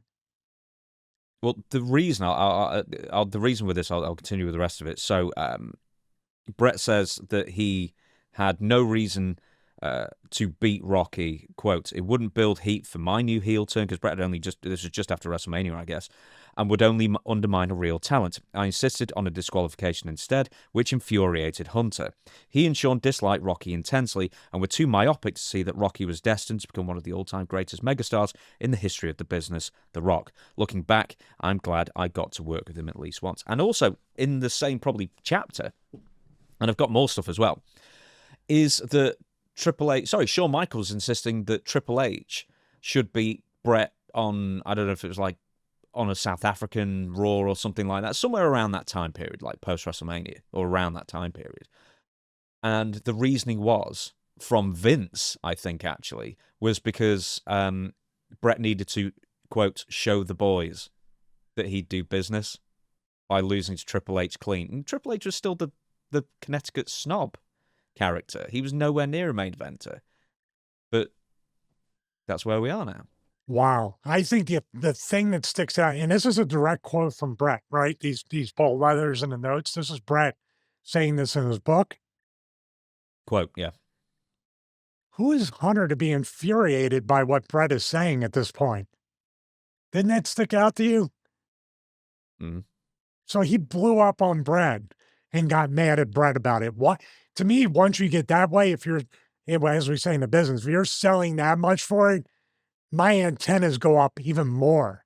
That's a bigger red flag of you're frustrated because there's something, you're playing some kind of game and you need this to finish your game. That would be, and I'm sure Bret knew that.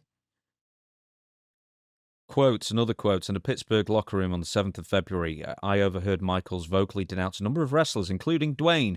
Quote, poor Rocky Maivia was being buried by Shawn and Hunter for supposedly not wanting to job, for not selling, and for stealing their spots. All untrue. Rocky was a good kid, and he tried to be polite and respectful, but he couldn't get them to like him at all. And I kind of think the reason they couldn't get him to like him at all is because they must have seen him as a threat. 100%. Here's a lesson for everybody out there that nobody ever seems to learn in any category of anything. Be careful who you treat bad that's below you, because they may be the head of TKO one day and be a board member, and you might be working directly for them. If not for the fact of just being a genuine person. And also, Hunter and Shawn are amazing talents, but it's so fascinating that the people that have more solidified spots are the most paranoid and insecure about losing their solidified spots. Have you noticed that? That the people that shouldn't have anything to ever worry about are the most paranoid about that. I mean, like people like Austin or Undertaker or people like that, or probably The Rock, and I mean, I think the most talented people aren't paranoid. I think the most talented people, or the most secure within themselves, want that challenge, or they want more people to work with. I was hoping for your counter argument because that's exactly the point I was going to make. Rocky, Austin, Taker, those guys have never. Now they protect their brand, they protect their character. There's two different things here going on. But this kind of behavior actually does knock down Hunter and Sean's legacy. They aren't seen. They Hunter has always been frustrated. He was never seen in the same rock as the light as the Rock, Austin, Taker. It's been a frustrating type of thing that he's always been, as Cornette says, the guy who works with the guy who draws money. Now, smoke and mirrors, Terminator entrances, all that stuff and everything, King of Kings, has elevated him. But when you talk, do you ever say Hunter, Sean, Austin, Rock, Taker? No. Austin, Rock, Taker, Sean, Hunter. That's just objectively true. Yeah, Triple H is some people's favorite wrestler, though. I'm not sure I've ever met one, though. Well, Triple H could be someone's. No, there's that taxi driver when he was, going over on Jinder in India. Remember that? No. Oh, Jinder. did you tell me the story where I told basically you he was in a taxi and the guy goes, "We grew up watching you and did this and the crotch chops and the sucking." He goes, "I couldn't do the job after that." So he went over on Jinder Mahal in his home country. And that was the reason for it. That was the reason for it. Yes. The taxi driver, like he took, Hunter took a taxi in Indy. He didn't take a limo or a group bus or anything. Just hop. He walked. I can't whistle. He just flagged down a taxi. Okay, right. Someone wrote this on mine. It's a great saying. I've heard it before. I've not heard it in a while. The axe forgets, but the tree remembers. This whole Sean saying, "Hey, all this in fact, I want to quote it. Let's not be silly here about me and Hunter, doing stuff to The Rock and being mean and stuff like that. All of it way blown out of proportion. None of it even accurate. Here's the thing: is that I thought he turned over a new leaf, and I thought part of that was kind of admitting to your past indiscretions and kind of owning them and maturing. But it seems like in his 60s, he's still like, "Don't know what you're talking about, buddy. You're just making it up. I don't know what your problem is." Well, I have another saying for you that they turn around on every single wrestler and every single person when it suits them, but it's the saying here. Perception is reality. And you have dozens of people that had the perception, which was the reality, because they ended Shane Douglas, Bam Bam Bigelow, other people, tons of people that had their careers have been hurt by this. It was no big deal. It's blown out of proportion. Am I off base with that? Isn't that the same type of behavior on those guys? Pierre, PCO. What happened there? They wanted to starve him for 2 years, is the story that Shane says. Listen, Shane Douglas. There's food banks all over the Pittsburgh area. What did you expect? It's blown out of proportion. What's his excuse for that? And and people can think whatever they want. Those two guys, they can do whatever they want. They don't bother me. They don't. The people. I'm glad other people like Shane and everybody else are beyond it. These guys are still stuck in the bubble. And the thing is, Rocky is playing the super duper long game. At least some people who've been treated this way by Shawn and Hunter are hoping that he's making them sweat because he hasn't. Because everybody's like, "Oh, Rocky's going to totally get rid of these two guys because of the way they treated them." You don't think they half sweat from time to time? Like, when is this hammer going to finally come down? To me, that's the best revenge. The Rocky is not doing anything. As a matter of fact, grin-effing them right to their face. Hey, it's great to see you. And they know deep down. And then the young Rock is what's that? The sword of Damocles dangling over their heads. That's what's been going on. But then there's also the strong hints of, I'm going to put Hunter in the Young Rock, but I'm not going to put Shawn in the Young Rock. That's not by accident. As you hinted at before, yeah, The Rock didn't like Shawn Michaels from when he was a teenager because when he was back in Hawaii, Shawn went over, he said, in his book as well, said that he witnessed Shawn Michaels disrespecting or acting disrespectfully around his grandmother, Leah Maivia, who was the promoter at the time. So, Well, she obviously blew it all out of proportion. Everybody's just, we need to stop blowing things out of proportion. All of us. Give them a little bit of grace. You know. I did everyone a favor not doing the whole Dave Meltzer Didn't do thing me a there favor. I with needed to the hear quote. it. No, next time there's a Dave Meltzer quote, I'll do it in full. Right. Well, from Shawn Michaels really to Triple H then. So the Triple H versus Vince McMahon issues really. Now, essentially, if this lawsuit is to be believed by the shareholders of WWE, so you understand the lawsuit is they had a load of bidders for the sale of WWE after Vince McMahon returned and said, this company will never be sold unless I'm part of it. And that's how he got back into WWE power in 6 months instead of 9, as they internally predicted, coming from leaked text messages and such and emails.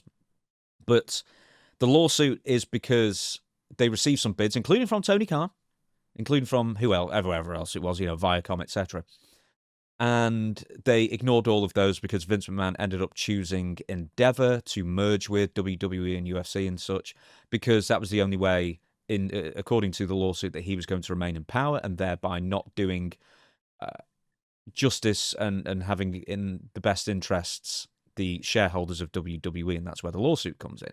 Obviously, the share price has more than doubled since TKO took over, which I guess they couldn't predict. So the shareholders should actually be quite happy in that sense as well. But anyway, the messages going back and forth, I won't go through them all because they kind of don't really make sense that much when you just read them out loud. But the thing here is obvious that they knew Vince McMahon was coming back. And it's also becoming fairly obvious that Vince McMahon had a hand in creative when he returned in 2023. Triple H was promised, full creative control over the product, and then at some point Vince McMahon starts making suggestions and things get changed again at the last second. And this storyline is very Vince-esque that people were picking up on at the time. I know a lot of people told us we were kind of crazy. confirmation. A lot of people, I was doing a lot on Russo saying, this is Vince's promo. This is Vince. We were saying he's calling in via Zoom or something. He's not there, but he's doing some contribution. So now, years later, it's not hard to figure out. Come on.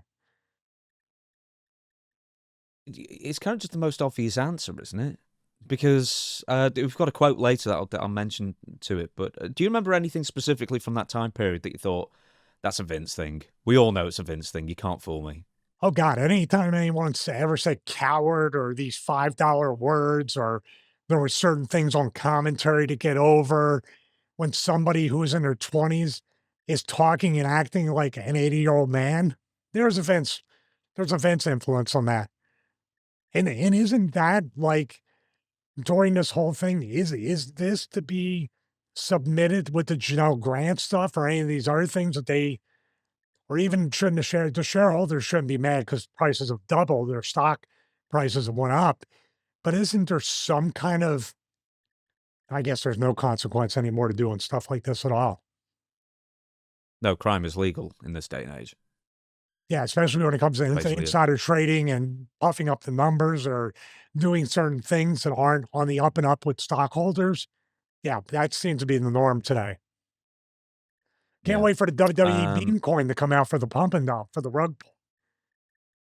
Dude, they had NFTs at one point, do you remember? Oh, God, yeah. I mean, NFTs were one giant joke from the off. But every grifter, every podcaster was saying this is the way to do it. And here we are now. They've rug pulled everybody. They're still doing it. I watch Voidzilla and Coffeezilla all the time. There's a rug pull at least once every month. Line Goes Up. There's a really great documentary, a YouTube documentary on that, but it's like so full of information. It's kind of hard. You have to watch it like 20 times to even get basic understanding of it. But yeah, it was one giant grift that from the off. It's just, another speculative investment that people on the ground floor get into. And by the time you've heard about it, it's already too late. Mm-hmm. And those graphs show way up spiked in the beginning, right down like that. Mm. The messages themselves, I'm going to try and bring up a couple of them. Well, I'm sure you'd like to be done with this stuff for today. Please let me know if you speak to AE, which is Ari Emanuel.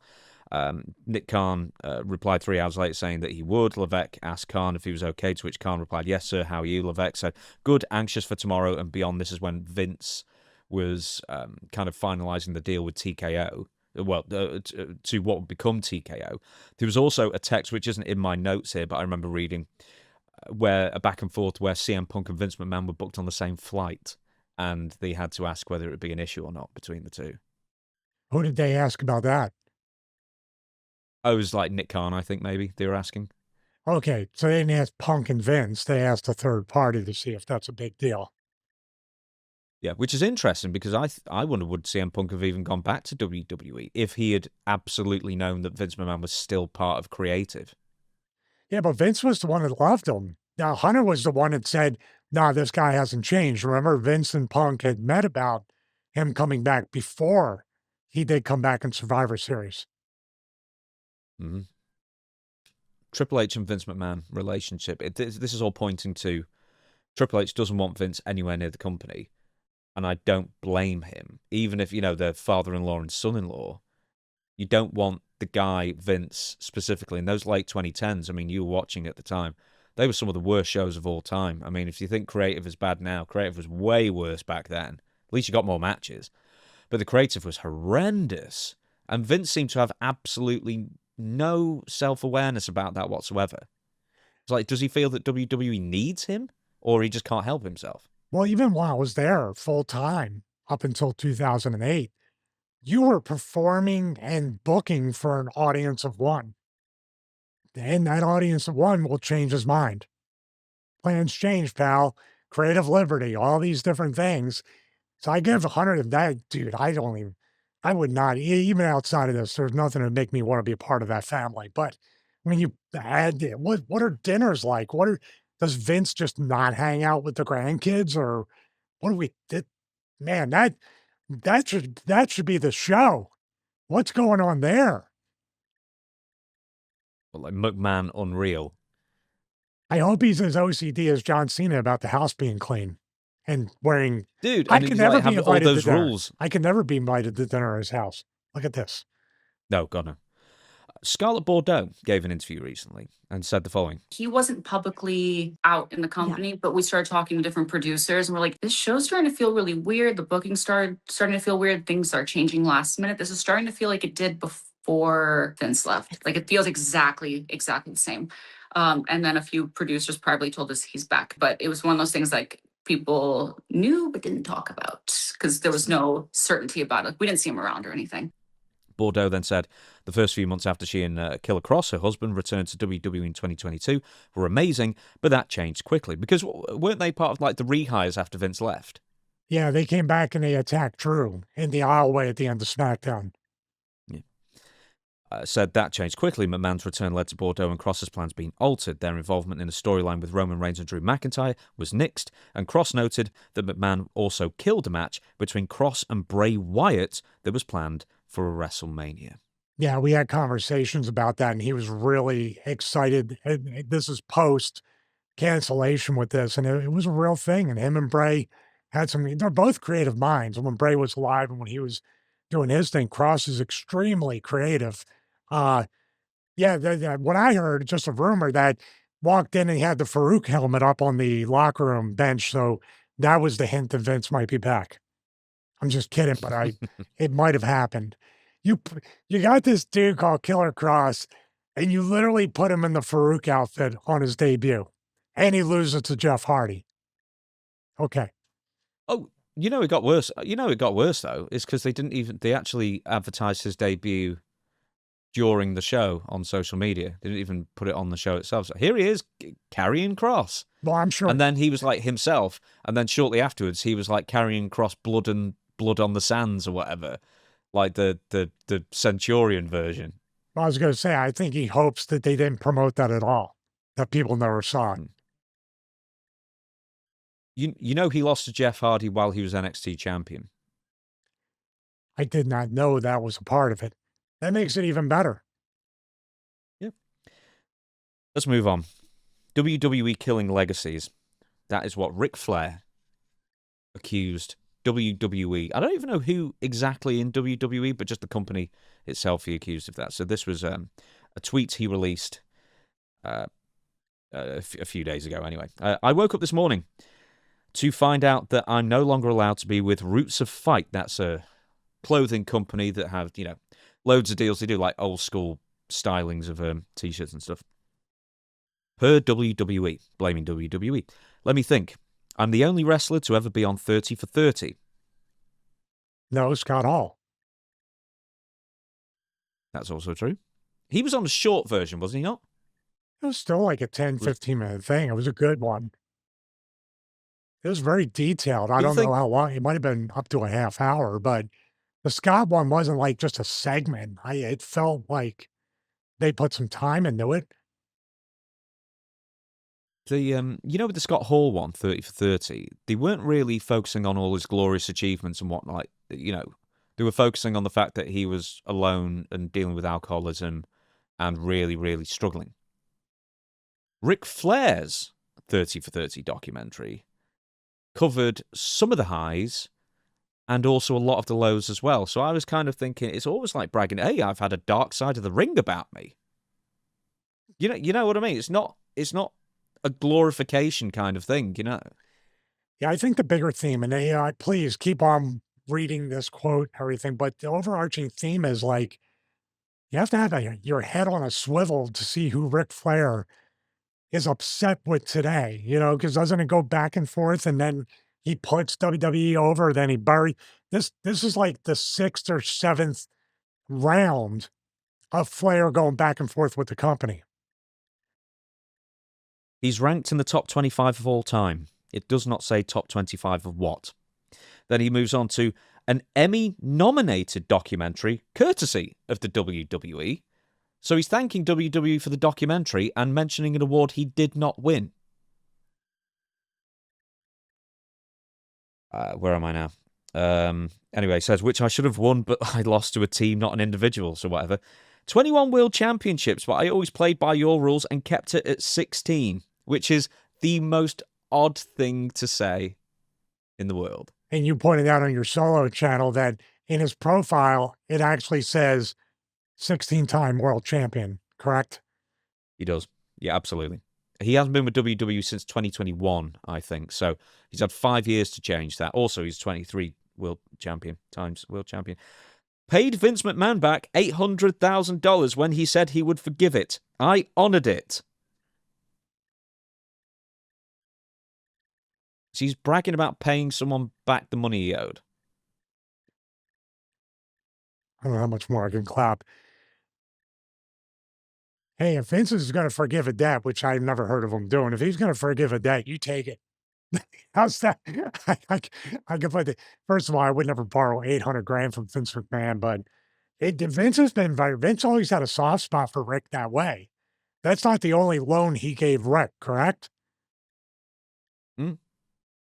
I don't think so. I think it's him and Rick parted in very amicable terms in '93 as well. It's a handshake, thank you for the opportunity, and I'll see you again down the road kind of thing. So they never fell out. And that was when he had the ear thing or the vertigo or the balance thing, and he lost the title to Brett in Saskatoon, right? The ear thing? I didn't know that. Well, he said he was having some kind of health thing or whatever. I know there's been rumors about that.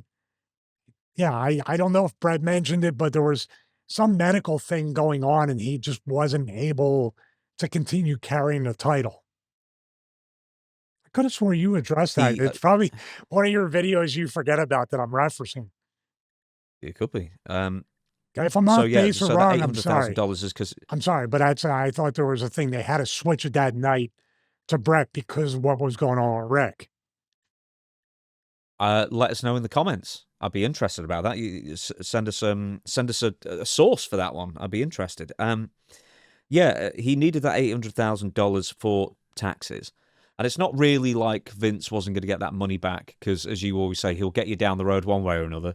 But with Rick, he owed nearly $1 million in taxes, and that $800,000 payoff was for his WrestleMania retirement match. And then he would leave the year afterwards, and then he'd get into all sorts of issues, from Ring of Honor to high spots and everything else, where he'd constantly be accused of taking money and not fulfilling obligations in one way or another. I wonder if everybody's blowing this out of proportion like the Shawn Michaels thing. Most likely. Hey, it wasn't a big deal to me. I barely felt a thing, as you say. Oh, yeah, when you showed me everybody getting hurt, and I was like, I didn't feel anything. Fortunately, I still make $1 million from some sports memorabilia thing. The IRS just perked up. This is the Right.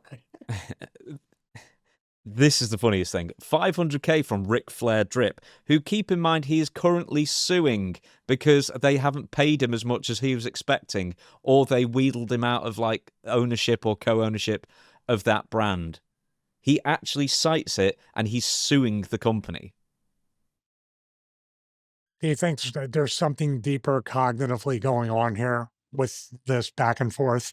I think there's even more shallow, cognitively speaking, going on here if he's going to bring that up. That's the problem.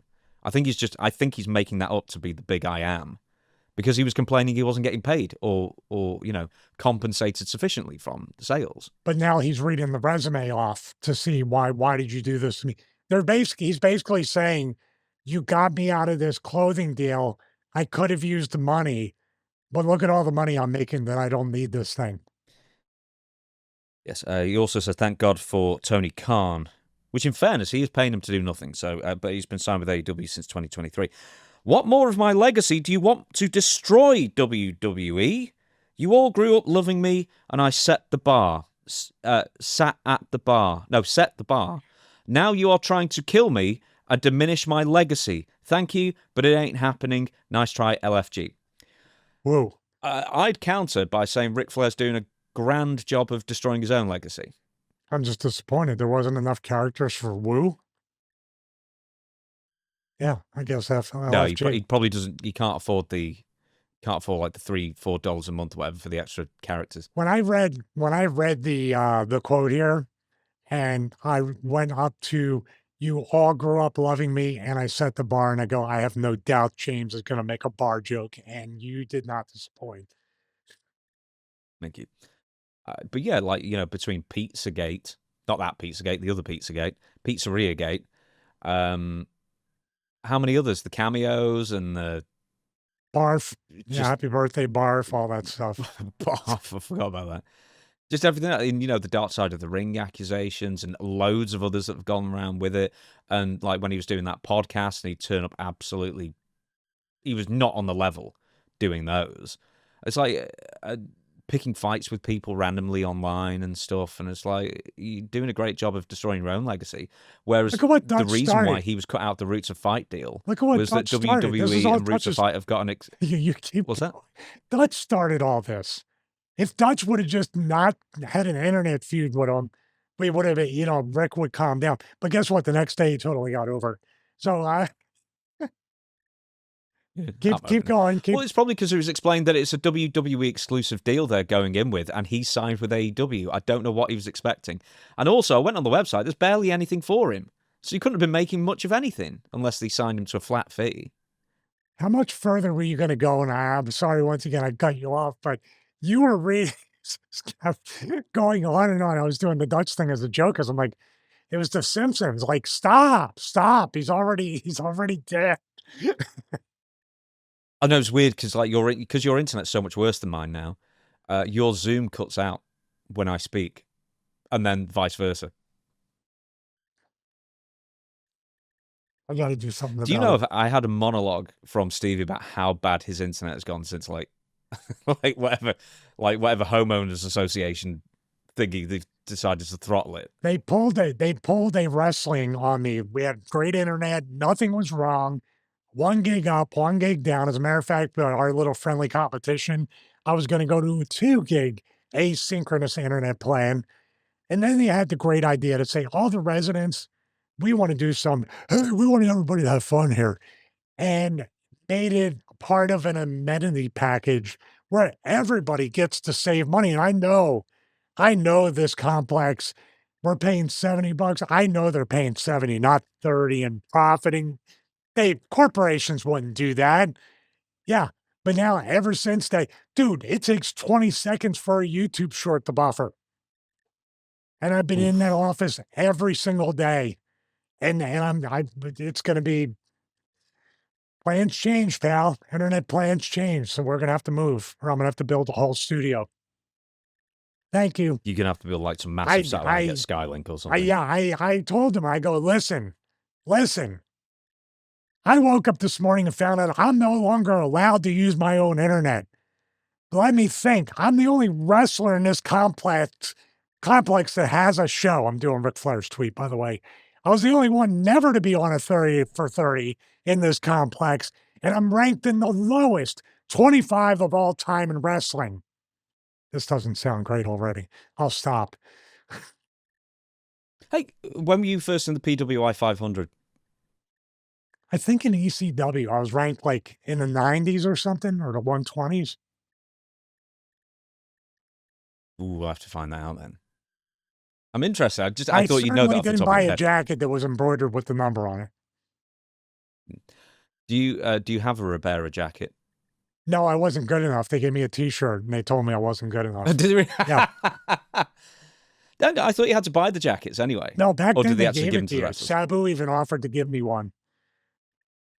Very Yeah. good dude. You know, I've been. I actually made the pilgrimage and I've been to Ribera. Nice. It is nice. But they had me a white T-shirt We've got a couple more things. A white T-shirt that had all the softness of this Rodecaster video cover. I was like, I'm not wearing this. Oh, dude, they threw us out. They basically like harried us out of there. Because I think, because one of my friends is a vegetarian when it suits him, and he didn't order a steak, so he just sat there and watched me and my friend eat. So they were just like, okay, I won't do the accent, but are you done? Are you done? Are you done? It's like, all right, give me 10 minutes. Damn. So you dishonored Ribera by ordering a non-steak meal, and that got them hot enough to throw you out? They wanted the space. I'll say that. Oh, so you weren't even over enough to stay there and eat and pay for it. You got to go. Yeah. No, we sat there, we ate and everything, but then like they were harrying us to get out constantly, like the entire time. So that was pretty annoying. But the steak was nice. That's good. That's all that matters. My friend ordered the Yokozuna. You what? You ordered the Yokozuna? How big is that? Not that big. It's fine. I think they oversold it with the name, quite frankly, a bit. Anyway, let's move on. We've got a couple more things to talk about, then we're done for the day. TNA is blocking all AEW talent, so this is kind of a bit sprawling. I don't know how long I'm going to spend on this, but the long and short of it is that there were a load of TNA versus AEW wrestlers on the indies, sort of before WrestleMania and the lead-up, including at WrestleMania weekend in Las Vegas, and also Scott D'Amore's Maple Leaf Pro. Brian Myers was going to have Nick Nemeth versus MJF, which is going to be obviously, a huge deal for him and them, especially because they were doing internet back and forth trying to build this match for a good couple of weeks. The other one that people were looking forward to was Ricochet versus Leon Slater.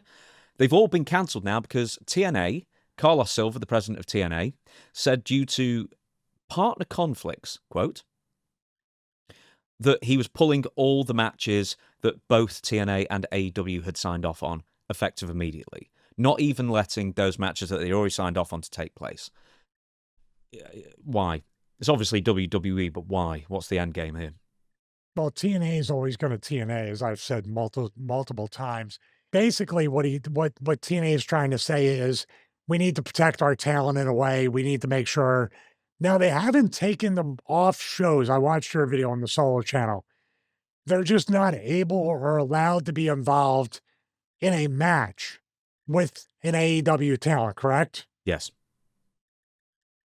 So that's what makes it strange, because I would think, okay, we don't want our main event talent or any talent being hurt on an indie show. We need them for TV, for pay-per-views. Of course, in the same light, with most people in TNA, what do you think they're not getting paid? What do you think is the reason that they have to work indies? Because they're not making a living wage. So Then you got Nick Nemeth and other people. I don't know what the guy's making. Maybe he's making really good money, but still, is it good enough to live off of? Is it good enough to be a full-time talent? These guys and girls are supplementing their income from TNA on the indies. And dare I say it, I think there was a time in TNA where they were getting those bookings through the office, and the office was taking a percentage of the fee, right? I don't know if they're doing that now, but essentially, I don't know what he's trying to do and why it's effective immediately. You should at least say on June 1st, we're not taking any future bookings. We're going to fulfill our obligation, and that's the end of it. But I don't know. I mean, TNA is just, it's a confusing company. It's the mystery of the wrestling world, how they're still in business. I mean, how they're subsidized by WWE to some extent.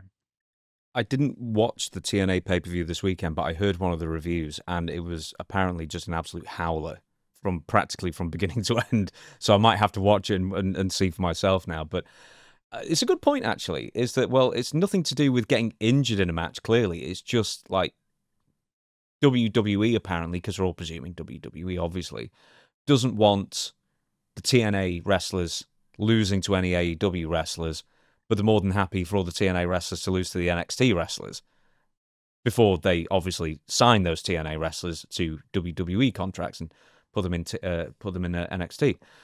But what was the reasoning given to you? Because I don't know how many people know this. When Stevie got to the WWF in '99, you were still, as was pretty much everybody else, I think, allowed to take independent third-party bookings, including wrestling matches. What was the reason why they let you do that initially, and what was the reasoning for why they stopped you? Well, I never got a reason as to why I didn't, get any flack or pushback outside of fast forward a few years later, because I did a little something with Punk in ROH where I came out in one of the Connecticut shows. He went to throw the polish hammer. I ducked to hit him with a Stevie kick. And we were supposed to have 3 matches in ROH as I was still in WWE. The real reason was to scout Punk to see if he's somebody they want there. They went through very much a thing where he was on the radar before they finally pulled the trigger to bring him in, sent him to OVW, and eventually the new ECW. Long story short, I couldn't tell you the reason why I was approved. Hey, maybe when I wrestled Steve Bradley and had my teeth knocked out and they needed to pay for the teeth I have today, maybe that was the reason. Maybe I was the one that they said, oh, we paid out thousands of dollars for this. We don't need to do this. Let's just shut it down. Maybe that's when the boys started hating me before the right to censor. Who knows? But I remember the Punk thing, and I really did ask the question, why are you allowing me to do this? Especially after an injury, I had my orbital bone and everything from the Chris Masters polish hammer. I go, why are you allowing me to do all this? And they said, we just don't care about you. We don't care what happens to you. I said, cool. I want to work Punk. I don't care. You can say, but that's what it is. Your value as a human being, he's exposable, expendable. Let him do it. Now it's more of, we don't want our toys playing with another brand of toys. That's the way I look at it now. But really, it's a mystery, and it's just maybe the old man woke up one day and said, hey, why are people working independent shows? Stop it. And that was it. So MJF was the most scathing on all of this. He, on social media, accused Carlos Silva of being a coward who pays his talents terribly and is now costing talent more money by not being able to work some of these, big matches on the indies that would have some genuine interest. But it's the fans, it's the wrestlers themselves, because I'm sure MJF and Nick Nemeth would have loved to have worked with each other once and make it a bit of a deal and everything. And it's the promotions more than anything else, because now they've got to give out refunds. Yeah, I don't know what to say about that, other than maybe TNA, especially at Nick Nemeth match with MJF. They look at the MJF. I don't know if my Philly accent got me on that, but not that Nick Khan needs to look at a match between Nick Nemeth and MJF to say Nick Nemeth would be an amazing talent in AEW. You don't need, this doesn't need to be a tryout match. You mean Tony Khan, not Nick Khan? Nick Khan should since they work with WWE, Nick Nemeth doesn't need to come back for just one match, do a job, and go away. He needs to be a full-time wrestler on TV somewhere bigger than TNA. He's earned that cachet to be a top guy. But maybe this Carlos guy from TNA is looking at it that way. I don't know. Like you said, if they said, we don't want our wrestlers getting hurt, but we don't trust MJF, but you can work in India, doesn't add up. Yeah, no, he specifically cited partner conflicts. So I can't read that. I'm sure that AMC don't care, as in their television broadcast partner. Does AMC even know that TNA is on their TV network without somebody telling them? I don't know. I'm sure they do, but do you remember that first episode where they had like some other people from another AMC show and they went Hollywood Corner and they had like empty chairs behind them? Oh, good Lord. It was the worst. Yeah. That was the worst. But it's like, okay, the Netflix people showed up for the first episode of Raw on Netflix. Do you think those Netflix executives are watching every single week and taking 3 hours out of their week to watch that? No. Maybe the first week and then they gave up. Well, they were there. They had to watch it. Yeah. Okay, we're this might be the last thing. It might be the second to last thing we're talking about. But the WWE Hall of Fame legacy inductees, and it's changed that division or whatever you want to call these legacy inductees. It's changed a couple of times. Now, since last year, it's something different to what it was initially. Anyway, Sid Vicious and Bad News Brown are this year's WWE Hall of Fame inductees in the legacy wing. In previous years, I just call it the get a bunch of dead guys in thing. They just have like one video package, just throw them all in there, 30 seconds each, see you later.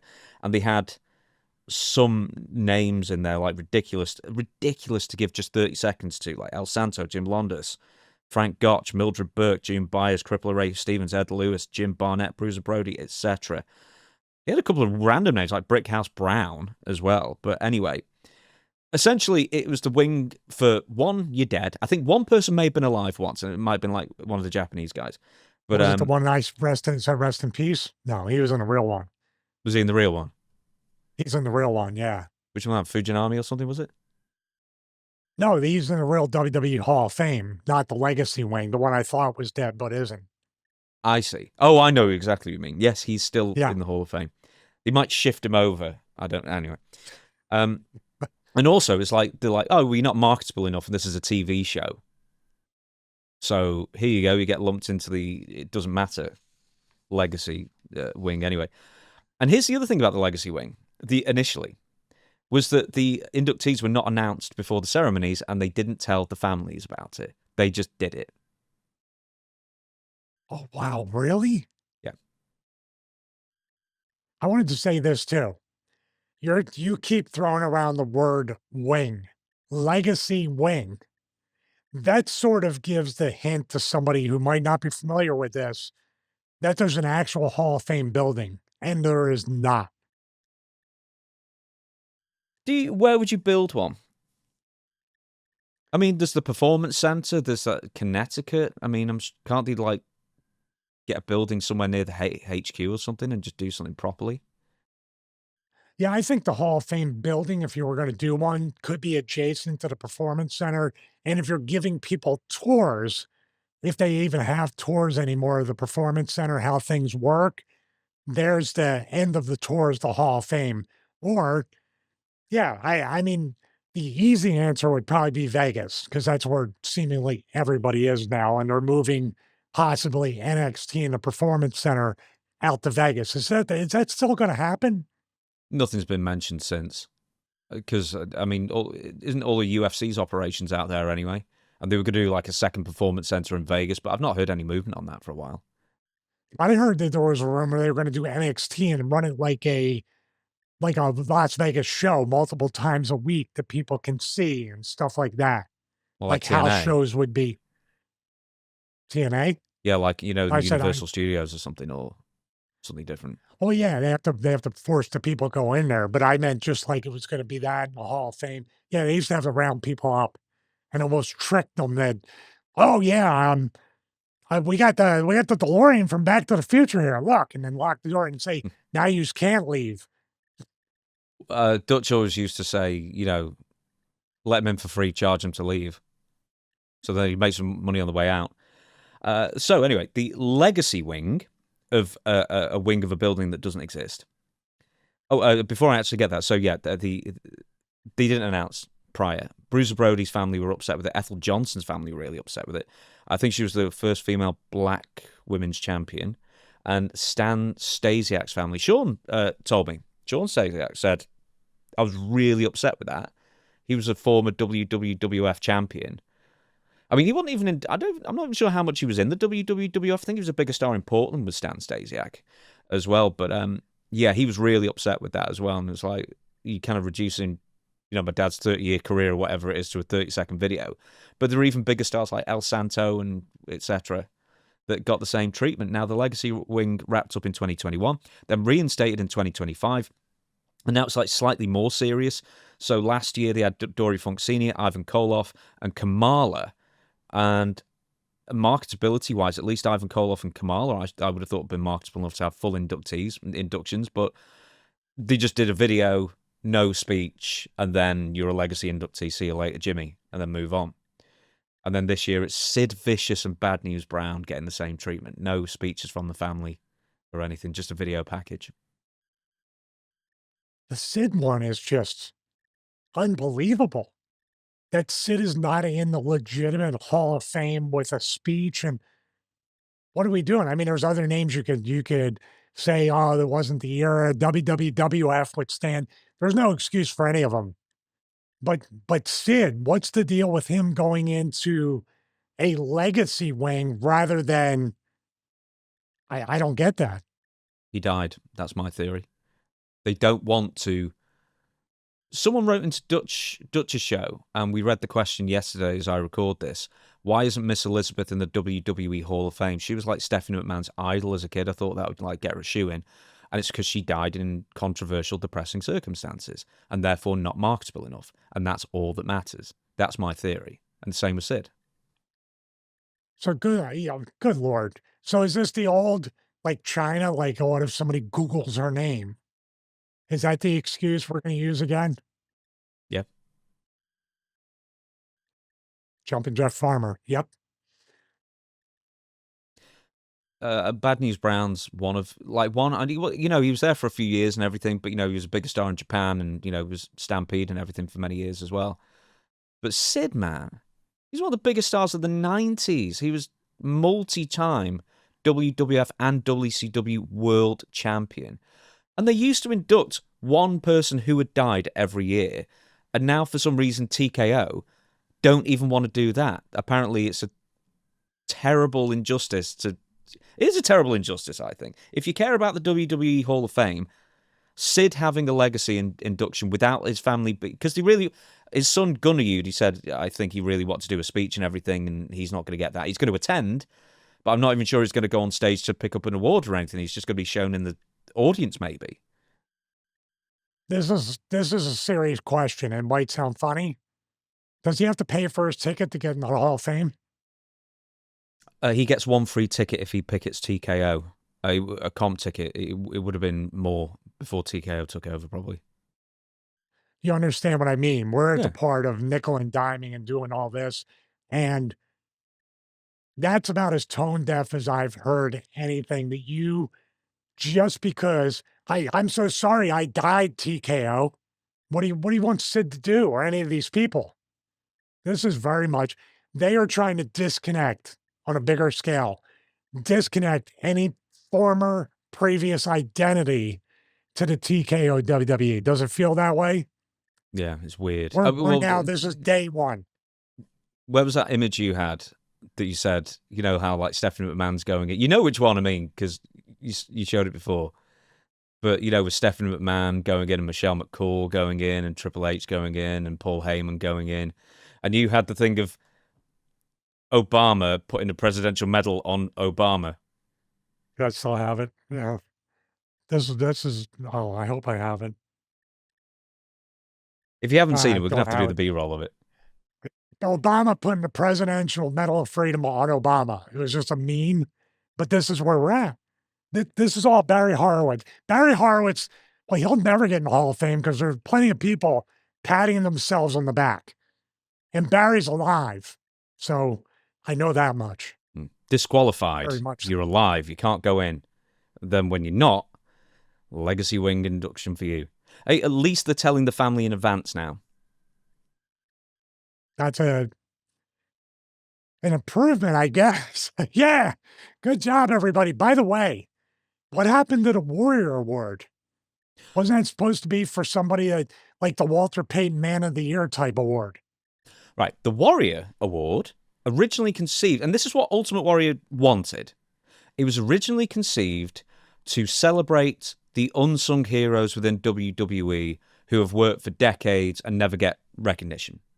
They immediately changed it to a self-congratulatory kind of PR stunt to give to inspirational people, who died or had disability, like Connor's Cure, that kind of thing, that young lad. And they did that for a few years. And then someone at some point decided that actually what they should have done was what it was originally conceived for. And I think like Tim White won posthumously, I think, 1 year, and a couple of others who actually did. Titus O'Neil won 1 year. Yeah. So Titus that's O'Neil what, was a and big one. now it doesn't exist.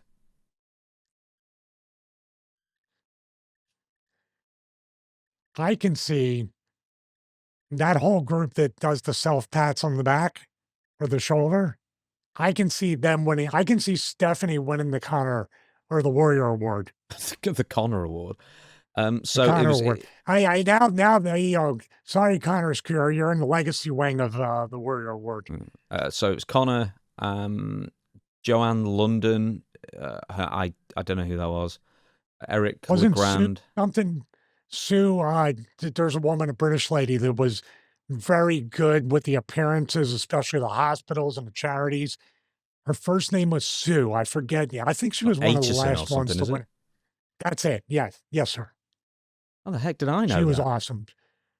How did you know that? Yeah.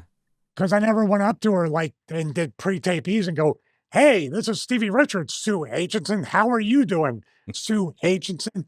But she's one of the real ones, dude. She was one of the really just great people within the company. In 2018 was Jarius Robertson.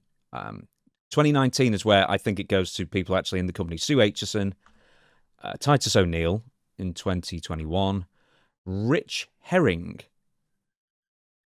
Rich Herring was one of the lawyers, the original lawyers in the company, and he seemed to be a really good dude. I had very negative experiences with Jerry McDevitt, as most people in court have probably had, but Rich Herring was a good guy. That's one of the guys that like Sue too, but Rich was on the legal department, I believe, full time, or maybe had a dual role. But you called his extension, and there's 100 wrestlers, and you're like, "Hey, Rich, it's Stevie. Hey, Stevie, what's going on?" Or sometimes I would call because of my raspy voice, and I go, "Hey, Rich, how are you?" "I know it's you, Stevie. Your voice is very distinct." I go, "Okay, cool. You remember." You all said it these was Lloyd guys, Van never Buren. called them for. Lloyd Van Buren would actually call from the ECW ticket office to Pete's Inertia up in Long Island. 2022 it was Shad Gaspard, and 2023 it was Tim White, and then they've not done one since. They ran out of people to celebrate in WWE, I guess. That's probably true. They probably can't give it to anybody. There's no good people left in the company. Okay, then just before we go, we are going to do one more segment, and it's not what went right or what went wrong. It's more of an analysis, because somebody on the previous video where Bret Hart, that you talked about, where Bret Hart refused to do the Razor's Edge or take the Razor's Edge, and then somebody in the comments said, "Well, if you think that's bad, how about Rhea Ripley's version of the Razor's Edge, and maybe compare the two of them together as well to see which one you'd rather take, I guess, and anything else you could offer as a critique." So over to you, Stevie. What say you? All right. Thank you, James. I'll take a look at this. I actually, honestly, have never seen her do this move.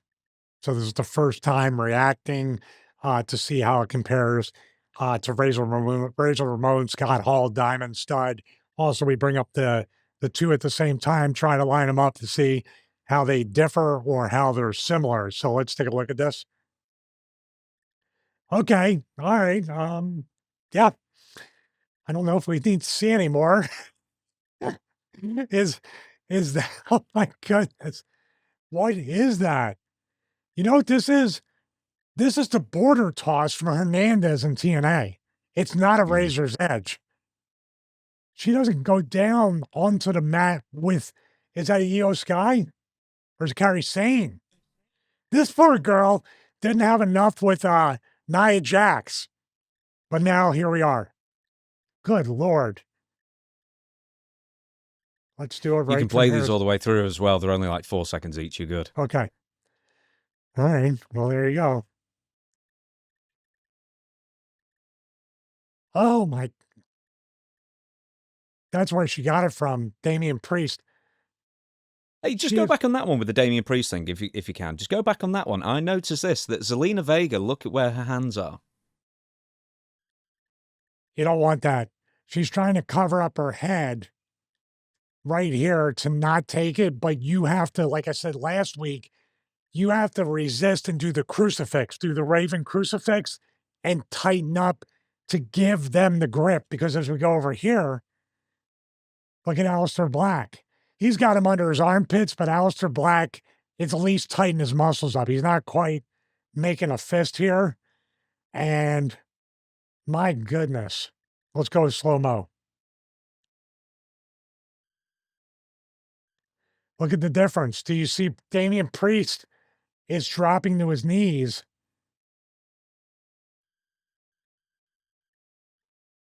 Look at the difference. Why is Rhea Ripley going to allow that much of a downward thing to fold and to land on your head?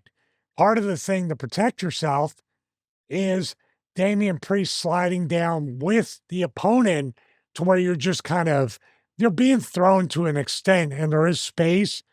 But man, she is just,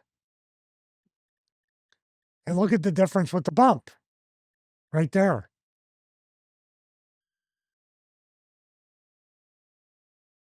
Oh, she didn't even let her, she couldn't even get her up for the a Razor does where he basically puts his arms up to clear. She basically just had her, she's still resisting and threw her off the left shoulder. She's not very good at Who this. is that? Roxanne Is that Perez, Roxanne I'm or sorry, it was someone one of the else? Bellas, but it's not. So she's taking a girl that's so much shorter than her and giving her even less room to take a safe bump on the higher part of her neck and back. Yeah, it's Roxanne Perez. Do you know what it is as well? On that one specifically, that worries me is that she actually starts like losing her step a little bit and starts going sideways. Yeah, but what happens here, look at her feet. When Rhea Ripley does it, look at her left foot here. That's not good. You have a It's like a base javelin drop. thing, isn't it? It's like she's just doing like, there's that, oh man, what's the name of that exercise where you do like a one-legged lunge? It's called something else. And you bend over with the kettlebell and you lift your one leg up in the air. That's what she's kind of doing right here. Where Damian Priest is doing it in the Razor Ramon style to protect the opponent slides off his back to take a safer bump. It's still, not a great bump. But man, Roxanne Perez she's not even set, dude, which means, like you said, she doesn't have her.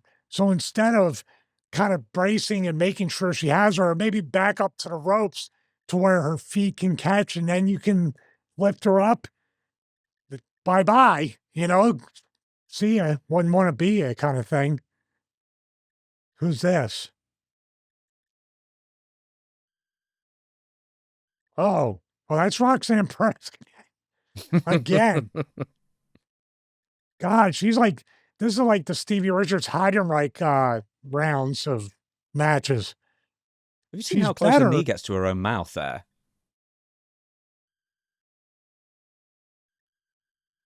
Yep. As Jeff Farmer would say. Yep. So she could have knocked her own teeth out.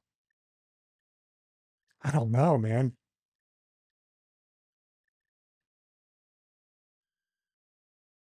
That's not bad. I like the idea of that. That's actually pretty good, except for the fact, yeah, they went shoulder to head. I thought it was going to be back of the head into Jade's head. That's probably the safest one you could do. Hmm. It's almost like Buckle Bomb in a way, but with Razor's Edge. I don't know, man. What do you think? Yeah, kind of scary when you compare it to the Razor one. If the Scott Hall one, if you can do that. Okay, so here we have the side-by-side comparison of these, and this is the one to Ted DiBiase. There are some ones where he did it to Enhancement Talent that was still a little rougher, but not even as rough as Ripley doing it to other main roster people. So I'm going to slow-mo this so you can kind of see the drop there. You see the slide down with Razor? I'll play that right there. Yeah, this feels like more like a border toss than a Razor's Edge. Didn't Hernandez really hurt someone with the border toss? Yeah, Doug Williams and a Doug few Williams. others. I was supposed to take the border toss on that Monday night TNA thing, and I was like, no, I can't take that. Here's Chelsea Green. Here's one where Razor does it to this guy. Let's see how That's not this Chelsea plays Green, is out. it? It What's was like that? Meechin or someone. I can't see. No, this is Chelsea Green. Is it? I Yes, can't really see. It's so small it's now. Chelsea Green. See the difference in the fall? Razor is down on his knees right here. Ray is throwing her and still kind of on her feet. Yeah, this is Chelsea. I'll zoom in. Oh, you know what? It might be Meechin. I'm sorry. But the throw. Here's the one She on does the Zelina Vega. slide, though. That's the thing. She kind of slides off the back and then does the throw. Because didn't like Hercules. Didn't Hernandez, I'm thinking Hercules Hernandez. Didn't Hernandez kind of just launch them straight off rather than do any kind of slide, whereas she's kind of got somewhere in between the both. He squatted and almost threw him almost straight up in the air, and then did that. But here's slow-mo on Rick Martel still. Why is this guy not even in the legacy wing, but therefore he's alive. Good to hear. Mm. But here, look at the foot placement that we talked about with her. Still dropped him pretty high, but she's standing. Even next to Damian Priest, you can see the difference with this. So we'll go through again. IRS, Roxanne, boom, throws her. It's just, it's definitely even Jeff Hardy who doesn't take a great bump. Then that. And then one last one on Razor. He folded that guy, but the dropping to your knees part and have him slide down somewhat or most of the way is the flaw in her technique doing the Razor's Edge. And why nobody's telling her, don't throw these girls and land them on top of their heads. I've not seen, outside of her throwing Becky Lynch, I believe, into Jade Cargill, there's none of these are safe. So yeah, she's terrible. That's not safe at all.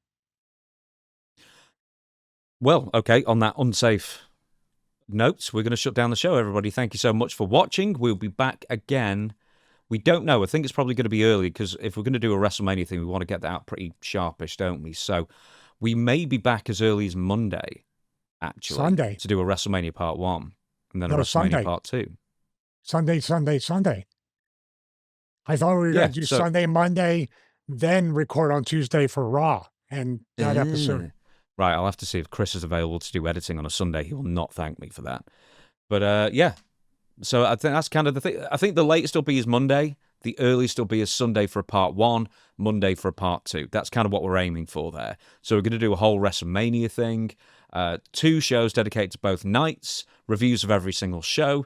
We're going to absolutely blitz that YouTube with every clip we can. Get on that AdSense train, why not? Everybody else is doing it.